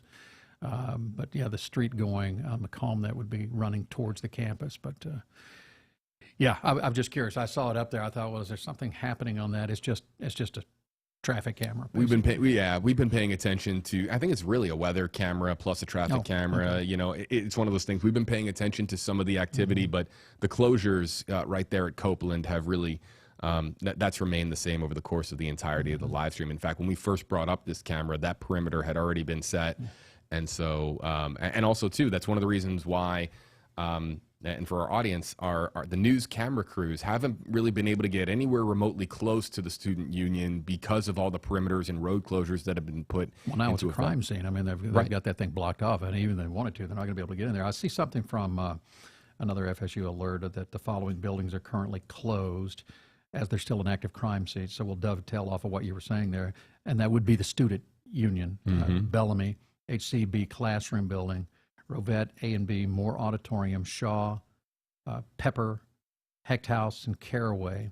Individuals should not return to these buildings to retrieve personal property at this time. Individuals are free to move about other areas of the campus, so people are moving about on campus. Individuals who may have witnessed anything of value should call that number. Is that the number you had on screen earlier, that 850-891? Is that 19? I have it as 850-891-4987. Yeah, correct. So if you were actually witnessing that, I mean, I have relatives. I have a niece that's also a student at Florida State, but she was not on campus at the time. But there was a video going around of the a takedown of someone. I don't know if it's confirmed if that was the shooter or maybe someone else, but there, all of this video is out there and people are starting to piece it together. So if you're a witness, you need to call authorities no matter what you saw, because it may be something, maybe you saw a vehicle that was out of place. Maybe you saw somebody before the shooting happened. All of that's vital for, an investigation on how did they get to the student union building? When did they get on campus? Were they even a student? Maybe they were there. I mean, a lot of information that's going to be gathered, and I look forward to this news conference at 4:30 we've been talking about. So again, at 4:30 we should know a lot more about what's happening. Yep, it was originally scheduled for 4 o'clock. So if you're joining the live stream now, waiting for that press conference, it has not yet begun. It was pushed back by approximately 30 minutes. So we expect somewhere around 4:30. As Josh Benson noted earlier, it's very common for these press conferences to not start directly on time. It'll just be whenever FSU officials and law enforcement officials make their way up to the podium. That's our understanding. This is a FSU called press conference. I do see the podium shot. It is all with, it's not at the local police department. It's not over at the hospital. It's actually at Florida State University. I want to pass this along here, Keith. From our comment section, Blair says, #HeyJB, I'm an FSU PhD candidate in Tallahassee. The safe word is used in active situations to signify that it is safe to open the door for that person. It's for teachers to open the door for police in lockdown. And right, so that I understand, Blair. I'm just curious because if the safe word is for teachers to know, then why did the push alert and text message alert that went out campus-wide and really worldwide, I mean, we knew about it here in the stream, why did it include the safe word? Because, and I want to make sure I understand it correctly, if the safe word is only for teachers to know, if that's what you're saying, then wouldn't it be a system where only the teachers know the safe word? Unless Keith, and I know we're going down the rabbit hole a little bit on this, if the safe word wasn't what they put out in the alert. If there was an alternative safe word, and again, we're a little bit in the down the rabbit hole now, but was there a teacher's safe word and then another safe word? Was that the protocol that was in place for only teachers to know the real safe word? I'm just a little bit lost as to, and others are, it's not just me. There are a lot of folks commenting on the FSU Alert Facebook page right now wanting clarification as to whether or not the safe word protocol was followed as they were going room to room and trying to get everybody off campus and out of the way of danger. So I guess we'll find out more as reporters follow up. Well, I can, that's one of those questions I'll ask my daughter later and find out what, because she is a professor and she was in the classroom, and I'm sure she would have known what the safe word would have been. And I know she did tell me the dean was in contact with staff. So there may be more that's going on than we outside of the university know. I don't know the answers to your question. Yeah, no, it'll be it'll be interesting. Yeah, I don't know if what Elizabeth had as the safe word is different than the one that was put out in the alert. Which again, I'm not going to say the word. I guess I could now that really the threat has been neutralized. But I mean, if it was here's Megan's comment in our comment section as we're talking about this. The safe word was publicly visible on the FSU website within minutes of the announcement. I was so surprised that I took a screenshot. Yeah, anyway. But yes, we are approximately 25 minutes away now from the 4:30 press conference. Keith, look, it's unfortunate that we have covered a lot of school shootings, but what are some of the pieces of information that you're going to be looking for as you're taking notes ahead of your scheduled newscasts on News Channel 8 tonight? What are some of the things that you're going to be paying really close attention to from officials? Well, I mean, obviously the shooter, when were they aware that the shooter was on campus? Was it after the first shot? Was it prior? Was there some sort of a warning? Was there something that was going on? Because the police response was quick, did the shooter make any kind of threats prior? I think that would be an interesting fact. I would be interested in what kind of specific, we've heard maybe what kind of weapons, but confirm what the student was using. Where did this individual get the gun. If I said student, I apologize. Whoever this person was, I'm not saying they're a student. This person who was the shooter, where was the weapon? Where did they get it? How did they get it? How did they get it on campus? And were they in a position where that they were trying to mingle among the students prior to pulling out the weapon? Did they know of something that was happening on campus? Was there any correlation? I mean, I got a million questions. I mean, like most people, I mean, they're just curiosity questions, which is, any good reporter. I mean, what's your curiosity? And that's what leads you down a path to find out if there was something that we could have known, could have prevented it, maybe saved. And it sounds to me like law enforcement did respond quickly enough to where lives were saved. But at this news conference, I want them to confirm some of these numbers that we've heard, how many people really are injured, what are their conditions, if there is a fatality, if there's more than one, or just one, let's just hope it's as few, one's too many, but as few as possible. I think if we are confirming a fatality, just who is this person and how lives were changed, and it's just tragic. I mean, our hearts just break for the families and the friends and those. I think what happens, and you just don't feel as safe. It's going to be in your head for a while when you walk into a crowded room. It's like anything. I mean, it's like you're going to be more aware. But authorities can put a fine point on what the facts are as we know them now. The facts may and will change as they learn more. I mean, where was this shooter's family? What brought them here? I don't think there's a good reason. I don't think you could ever find a reason why somebody would do something like this. But it is interesting when you're trying to dive into what was the thought process on this day, on this campus, at this hour, to do what they did. And I think authorities, that's what you need to get into, and it takes time to get that. But what we will learn is who was the shooter, if they have a name. Is that shooter alive? Have they provided information? Is there fatality? How many injuries? And they will be, who's leading that news conference? Obviously we had the FBI there, we had Tallahassee police there. I mean, you've got police from the state patrol was there. I mean, you have campus security and police. So there's a lot of, and that probably is why the news conference is delayed, because they have to line up. Okay, yep. Who's going to say this about you? Don't want a bunch of repetition. Yep. So, and then you have to, okay, we take questions. Who's going to get it? EMTs and that sort of thing. I would think that even the governor would probably. I'm not saying he's going to be in this news conference, but I mean, he's right there in Tallahassee. He's right there in Tallahassee. This goes beyond just one campus. This is a national issue. You heard the president was, I think he had talking about tariffs with Italy or something, and he came out, the first thing he said was, he has been made aware and he's being kept in the loop on what's happening at the university. So this is beyond Tallahassee. This is Florida and national. So everyone's watching this story.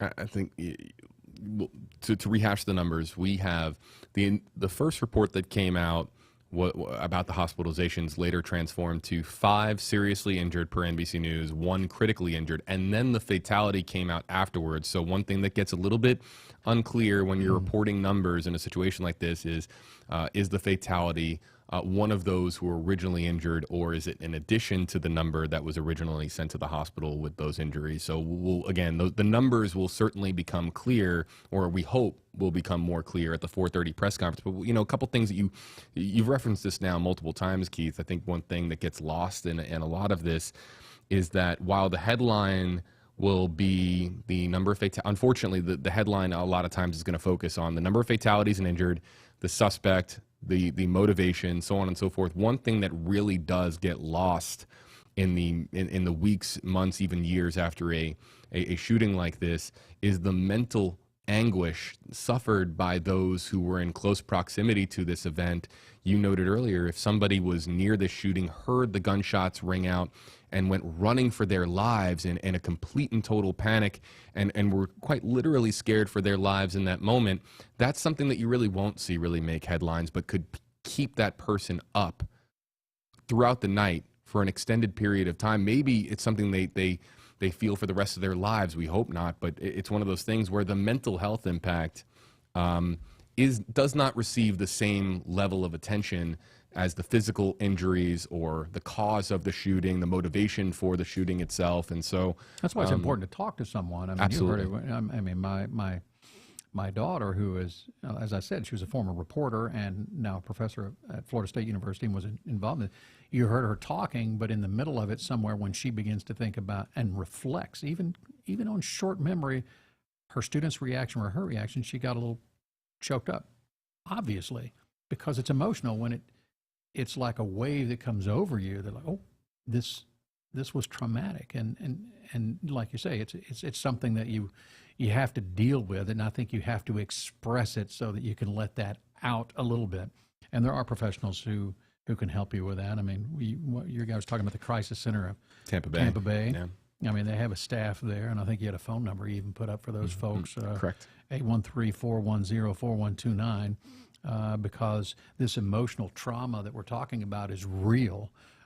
Whether you may not have been on campus at all, but maybe you have someone who was there and you're dealing with that maybe as a parent, a sister, a brother, absolutely, any sibling, a grandparent, that like maybe you want to talk to somebody and just express your emotions about it. There's nothing wrong with that. And the Crisis Center of Tampa Bay is there to help in that regard. Might be a bit of a formality at this point, but I do want to bring this up because it wraps up a previous talking point. When Josh Benson was on with myself, there was contradictory messaging that was going on the FSU Alert website. The header had stated Tallahassee, shelter in place alert, and then underneath it said, threat neutralized. They have updated the header on the website in the last few minutes, and it now says status Tallahassee main campus currently closed. So all of the messaging now, and Keith was talking about it, getting all your ducks in a row ahead of the 4:30 press conference. All the messaging is now falling into line, and clearly we have just more concrete information that is lining up with what has transpired in the last several hours. So again, the status has been the shelter in place has been removed from the top of the website. It reads Tallahassee main campus currently closed. Keith read earlier the list of buildings that are still an active crime scene, and then underneath that it reads law enforcement has neutralized the threat, and then the phone number, of course, they keep putting out in every alert now. Anyone who has witnessed anything of value should call 850-891-4987. One more time, 850-891-4987. So everything really coming together here ahead of the 4:30 press conference, because there was a lot of and Keith, social media can be used for tremendous good. It can also be littered with misinformation, and during a developing situation like this where there's breaking news and a lot of fear that exists among parents or anyone who has any, including, my goodness, yourself, I'm sure that you had some scary moments today with any moments of uncertainty. A lot of that can spill out onto social media, not even just spill out, but be amplified on social media, where people are just trying to find the truth, and oftentimes their main source of information, which is their cell phones and Facebook and X and Instagram and YouTube. So oftentimes a vast majority of the information you come across there can be the exact opposite of what you're looking for. It can either be misinformation that was unintentionally spread, or it can be a complete and total fabrication meant for clicks. And so it can be dangerous in today's era of trying to be the voice of truth, so to speak, when in reality so much around you, it's like walking through a minefield and the bombs are just going off because there's so many threads of misinformation. Meanwhile, we're trying to just report fact and keep it factual as much as possible. Well, that's the one thing you would do at WFLA too, is we wait. And people say, have you heard? Right. 5 people have been, Yep. Hold the phone. And that's the report we were referencing earlier, because there was. I know. I was getting that. I'm like, no, we're not going to report that. In part because I had contacts telling me, really good sources giving me information from Florida State, people I know and trust, who were saying, hold off on that. That's not accurate. But, some broadcast will throw that out there, and that's dangerous, I think, because it puts more fear. As you heard, my daughter was saying in her class, the students were getting that information, there's multiple shooters. Well, they got one, but the other one's still. My goodness. I know you want to alert everybody, but I mean, screaming fire in the crowded theater is not the way to do it. And I get that on social media, and I get that X, or Twitter, whatever you want to call it, previous, now X, people are sharing information, and information is power, and at least it gets it out there. But as a news organization like WFLA and other responsible outlets, we can't report that. That's why we're waiting with bated breath on the 4:30 news conference, where somebody can come out and go, and they all get together. The FBI talks to the local authorities, who talks to the others who were there, and we can, confirm what we have. Hospital representatives, we're all together. Now we can give you the facts as we know them. It sounds like to me, and again, to be determined, that this was not as deadly as first reported. And that, to me, is terrific news. And I look forward to sharing that. Again, as I've said, one life is one too many. One injury is one too many.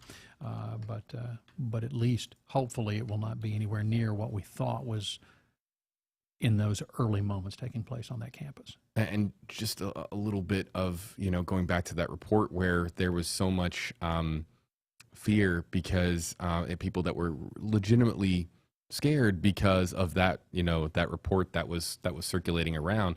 It's interesting, I have such tremendous respect and admiration for Keith and of course being really our voice on WFLA News Channel 8 with our entire anchor team.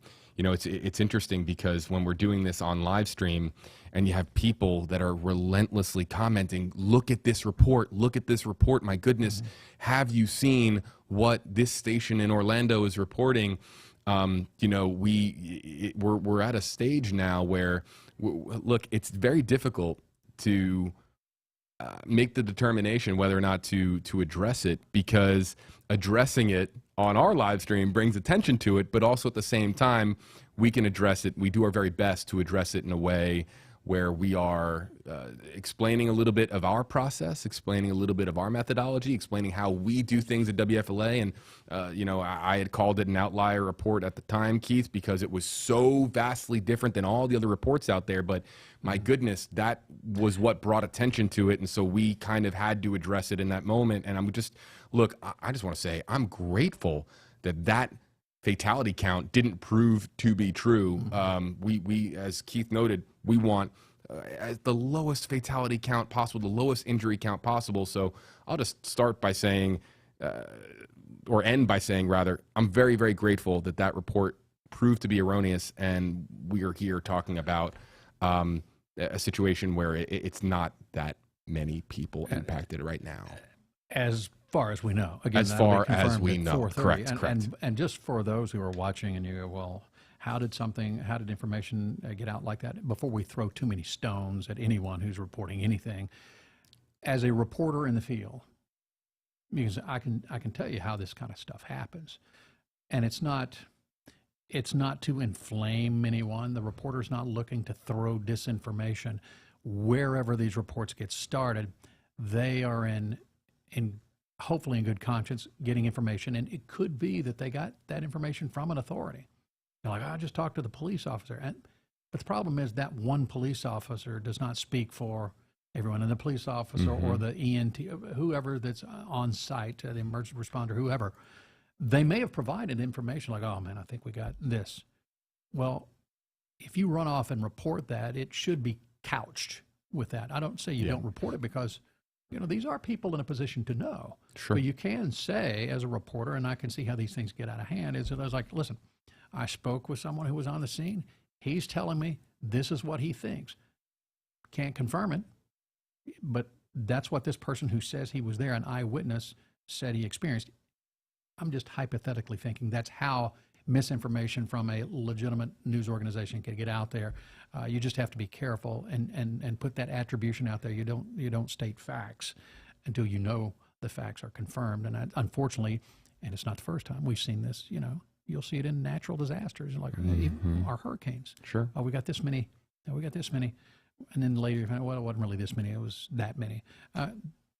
So, the rush to be first sometimes can spook you. But, we're going down to the weeds on that. Again, we're going to know so much more at 4:30, and it's kind of an effort to trying to get you as much information and just hang out with you a little bit until we get that information. Correct. So we're setting the stage now. We're now 10 minutes away from the scheduled start time of that press conference, and as soon as I get the green light from the newsroom, I'll switch over to the podium live shot here. The Associated Press is reporting the following: that police officials will be the one speaking at the press conference, and also as well that the president of Florida State University, Richard McCullough, may also be speaking at this press conference. No other details yet as to who will be attending.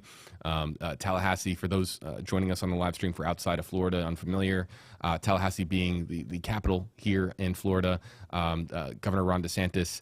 I'm not sure. Have you looked? I haven't seen his schedule today as to whether or not he's in Tally or if he's elsewhere, Keith, but whether or not he appears or any other politicians in Tallahassee, if they decide to speak at this press conference. I'm not saying that I would expect him to be there, but I would expect him to you're going to hear probably a reference that we've spoken to the governor, and the governor's aware and providing all of the help necessary that you normally hear.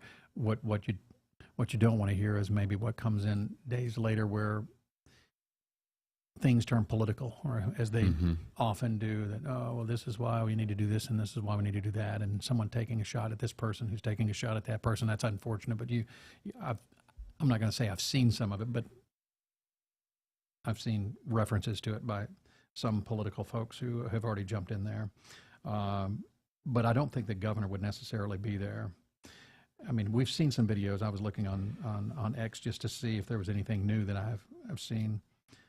You at home probably are doing the same thing. You go on these sites and you've seen some video by students who have showing that, here we are running down the hallway or whatever. We're not airing those necessarily until we get those approved and confirmed. Sometimes we're talking about misinformation. It's not uncommon that someone throws some video out and you realize, well, that has nothing to do with Florida State at all. This was something that happened years ago. So you have to couch everything you see with a grain of salt until you can confirm it and make sure you got the right information. Yeah. But our news alerts continue to come in. I'll get off of that. I'm kind of scrolling through my notes here as they come in. Let's also just it's a small observation, but while we wait for the podium shot to be officially available to us, and we can't even take a shot of it to see you. Yeah, not until actually look at the moment Keith Cate started talking, I got the green light. Okay, let's take a look and see what, at least I'm sure they're putting the microphones up, and that is exactly right. Here it is. Let's take you live now to the podium shot. There it is. So this is and I can give everybody the location, even though I'm sure many people won't know exactly where this is, but this is going to be, this is the Turnbull Conference Center at Florida State University. And so, again, you can see a lot of microphones already up there, and I'm sure the reporters will be coming in here shortly. And I'm not sure who all is allowed to attend this news conference, but it will be watched heavily by so many people. You have up on your screen 1 dead, multiple injuries in FSU shooting. Now that's the latest that we have confirmed, correct? Right, and the multiple is as a result of the fatality being confirmed after the injury. So the injury count is unclear because we have at least, let's take the latest here from the Associated Press. At least 6 people have been hospitalized, with 1 in critical condition. And then afterwards, it was reported, and that I don't think this figure has changed, but 1 dead as a result of the FSU situation today. More and more people now filtering into the room. What I'm going to do is I'm going to very gently bring up the audio. The audio levels are coming in pretty loud so far, so let's just kind of gently bring up these audio levels. Stand by.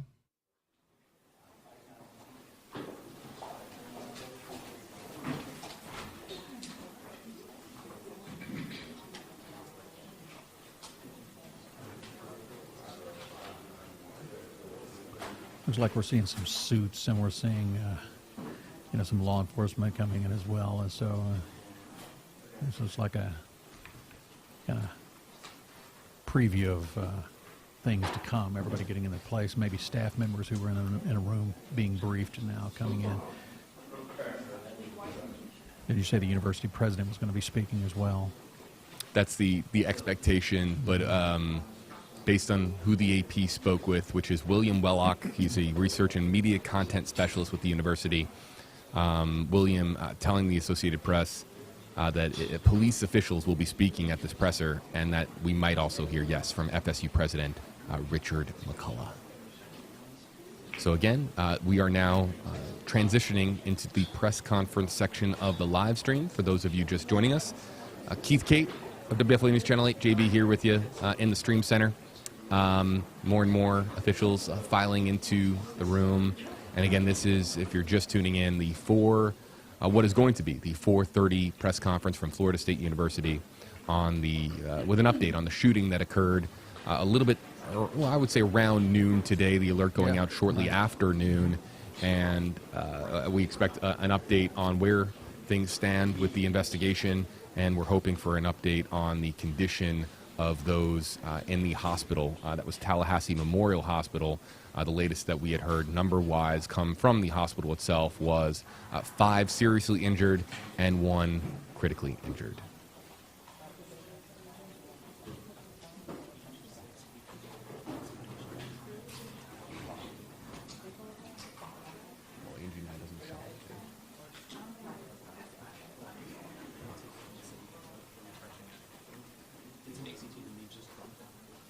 What is net 15? Stand by, folks.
All right, officials are coming into the room.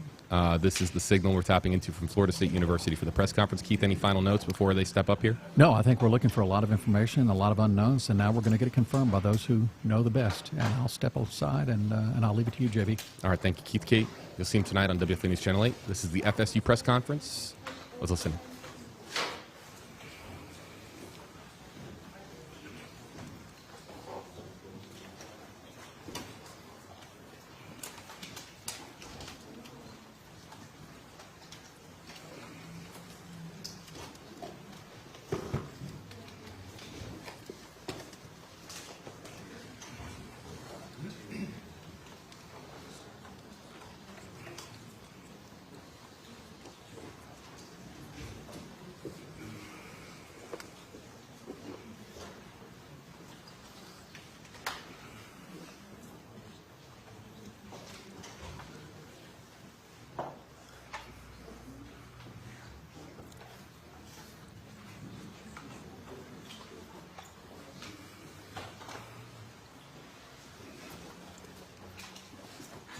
Jason Trumbauer, and I'm the Chief of Police at Florida State University.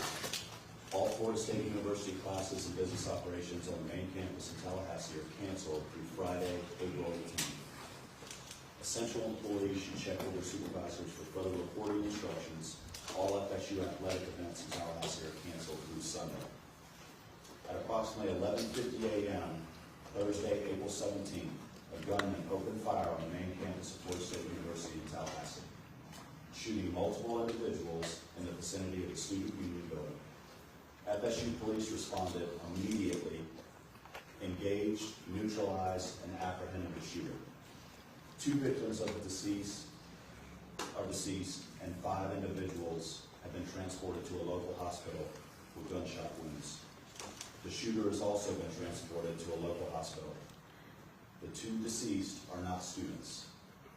The shooter is believed to be a current FSU student.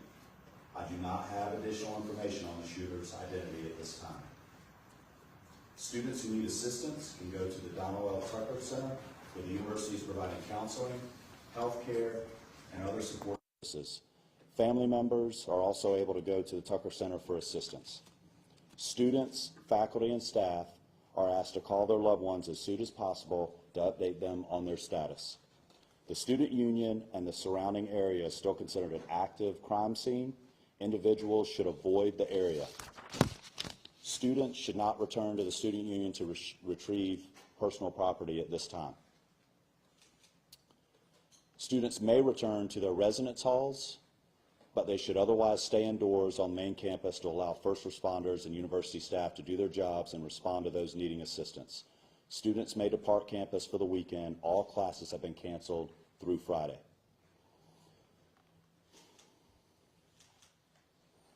Before I turn this over to Chief Revel, I want to thank all the brave men and women of the FSU PD for responding immediately to the scene. I also want to thank the responding agencies who have provided assistance to FSU today big time, including the Tallahassee Police Department, the Leon County Sheriff's Office, the Florida Highway Patrol, Leon County Emergency Medical Services, FDLE, and all other responding agencies today. We really appreciate your support. That's all the information I have at this time. We'll have additional update for you later today. Chief Revel. Good afternoon. I am Chief Revel with the Tallahassee Police Department. As the shooting occurred today, our officers, as well as every single other officer in this city and county, responded immediately to this scene. Once on scene and once we began working through what was occurring and what we were working, in consultation with FSU, Tallahassee Police Department was asked to take lead on this. So we will be the lead for this investigation in both the officer involved shooting portion of this as well as the homicide portion of this. I will come up after the last speaker and entertain just a few questions, but needless to say, we have multiple crime scenes.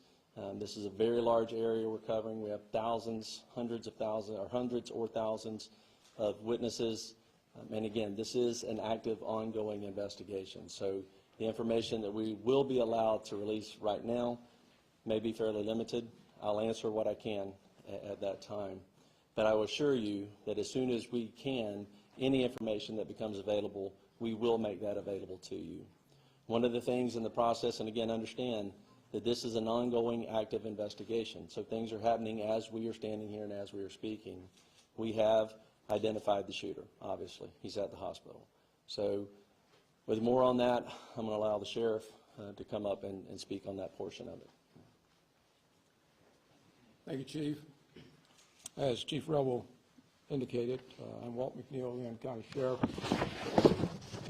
First and foremost, let me express our gratitude to the responding law enforcement agencies in this community.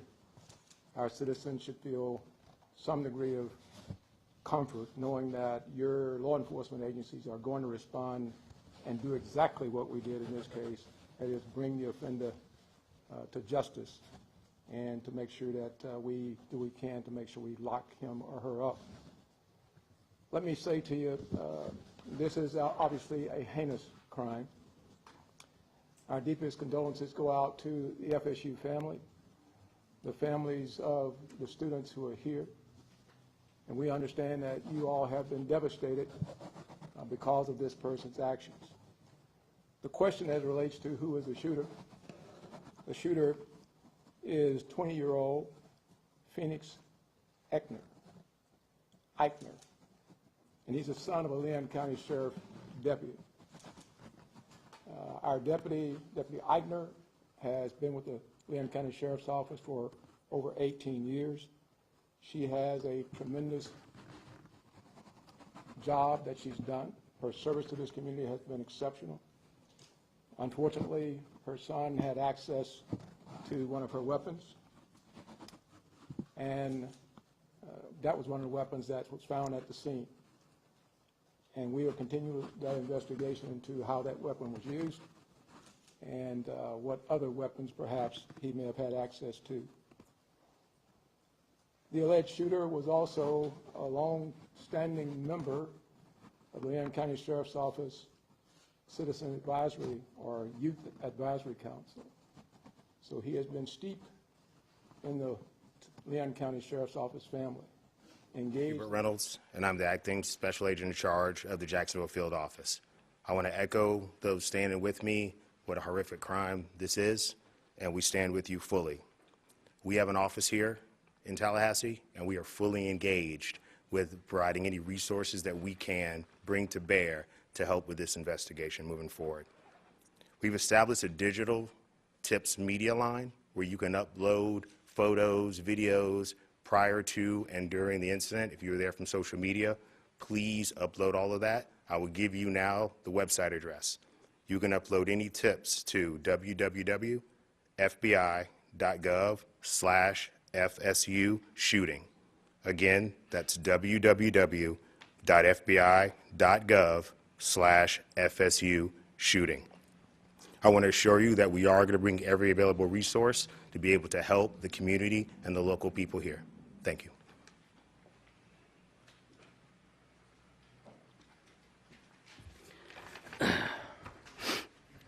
Good afternoon, everyone. I'm Richard McCullough, Rick McCullough, the president of Florida State University. This is a tragic day for Florida State University. We're absolutely heartbroken by the violence that occurred on our campus earlier today. 2 have died. 5 other innocents are being treated for their injuries. We're working to support the victims, their families, and everyone affected by this traumatic event. I just returned from the hospital where the First Lady and I met some of our students who were the victims. Our hearts go out to our students and the victims of this terrible tragedy. I have to say that our law enforcement, our FSU police officers, are absolute heroes in this regard. The call went out, someone called it in, and immediately they responded to the scene and immediately neutralized the suspect and prevented this from being a bigger tragedy. I want to thank them so much for what they do to try to keep our students safe. I want to thank all the law enforcement partners, FSU Police, Tallahassee Police, Leon County Sheriff's Department, Florida Highway Patrol, and the Florida Department of Law Enforcement, and all other responding agencies for their rapid and courageous response.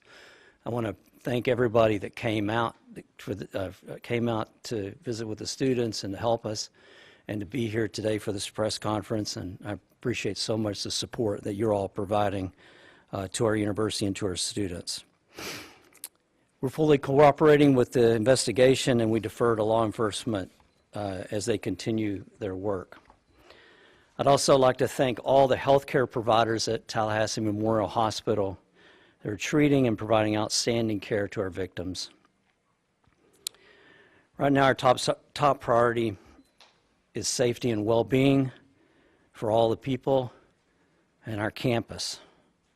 As it was said, classes are canceled on the main campus today and tomorrow, and all FSU athletics events on Tallahassee are canceled through Sunday. We also want to tell you that counseling and psychological services are available to students, faculty, and staff, and anyone that needs that should call 850-644-2003. We're also providing support for faculty and staff through our Employee Assistance Program. And so if you need any help, please reach out. We'll continue to communicate with the campus community as we know more. This is a deeply emotional time, but we're all here to support each other. We're going to do everything we can to support our community. We're a strong and united community, and we're family. And so we'll take care of all of you, and we'll get through this together. Thank you. All right, at this time we will take a few questions. Let me just reiterate, this was a massive response, a massive response of law enforcement personnel. Our federal, state, local partners have continued to build relationships that long preceded this event, and that came into great play today in the seamless way that we all came together to work these events. But I know you'll have some specific questions. I will tell you right now, we are not going to talk about the victims, other than the fact that there are 6 of them, two additional deceased, and then the suspect. So 9 total persons. 9 total persons. Yes, sir. Have you all been able to talk to the suspect at all? Any idea about motive? The suspect invoked his rights not to speak to us. Do we know if the weapon that was used was his parents' service weapon? And if so, what are the rules around storing service weapons in the house? No, that's a good question. This weapon was a weapon that the deputy previously used. A lot of times, many agencies, mine included, when we transition to a new handgun, the officers are allowed to purchase the handgun they used prior. And correct me if I'm wrong, Sheriff, but I believe that's the case here. This was a handgun that deputy used prior to them transitioning to a new handgun, and so it was her personal handgun. Is she been put on leave or suspended? The sheriff would have to speak to that. We will do a thorough investigation to look at all aspects of it. There's no cause right now that we're aware of that require her to be placed on any kind of suspension or otherwise. Yes, ma'am. We've been hearing stuff that it was a deputy who was a school resource officer. Is that true? That is correct. Chief, those injured, those killed, are any of those members of law enforcement? I'm sorry? Anyone who died in the shooting or was injured in the shooting, were any of them members of law enforcement, whether it be the... No, they were not. Sheriff's office? They were not. Yes, sir. When law enforcement arrived, did the suspect engage with them, or did he surrender immediately? Or can you speak to that? No, they challenged him and ended up shooting. He did not comply with commands and was shot. Did he fire officers? I do not believe he fired at officers. We've heard that Phoenix may be autistic. Are you able to confirm that detail? I do not have that detail. Is there an ID of the victims yet? I'm sorry? An ID of the victims? We're not releasing any of the victim information at this time. Was the officer aware of any behavioral conditions or We were not. How quickly did officers arrive on scene from the 911 call to when they engaged the suspect? We will get you that information. I don't have that currently. I assume that would be a question that was asked, but I mean, it was almost immediately. That FSU, obviously this is their campus, and they patrol it very well. So they were on scene almost immediately, engaged almost immediately. And then everyone else, again, was a massive, very quick response. So. You said that the 2 deceased were not students. Do we know of those 5 that were injured, or any of them students? Again, we're not releasing any information on the students on the victims at this point. Specifically, what firearms did he use? I'm sorry? What kind of firearm was he using? It was a handgun. What kind of handgun? I don't know what type of handgun that was. It was probably a 40. I don't know. Yeah. Chief, I heard reported that a shotgun was also recovered on campus. Was that used in the shooting? We do know that he had a shotgun with him. We have not confirmed anyone was shot with a shotgun at this point. But again, that could change again, there are hundreds and hundreds of witnesses, and as we piece all of this back together, information will come to light that we may not have at this point. So I do not believe so at this point. We'll take one more question. Will body cam footage, radio dispatch, or any logs be released in the near future? I'm sorry, say again. Will there be any body cam footage or radio dispatch logs or incident reports being released in council? We will work with the state attorney's office, which we always do, in pulling together all the information, all the investigative evidence from this case, and in collaboration with State Attorney Campbell, we will make that determination. Obviously, after the case is over, we will certainly, it all becomes available at that point. But as to what we can and will release at that point, like I said before, we're very open, transparent on these things. Again, the officers did an incredible job. But again, some of this is very horrific. This is a horrific incident. And so we will, again, collaborate with the state attorney's office and determine which of that evidence could be released or will not be released.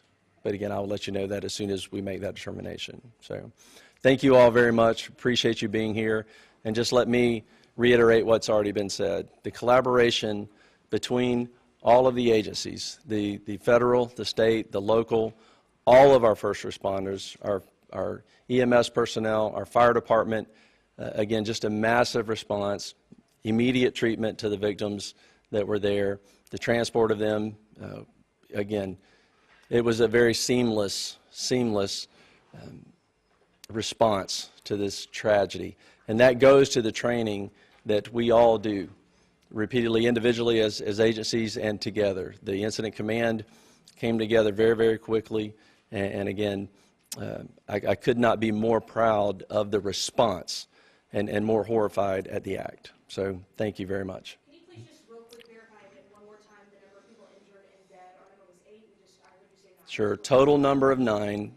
That includes the suspect. So there are 6 victims that are injured, 2 victims that are dead, and 1 suspect.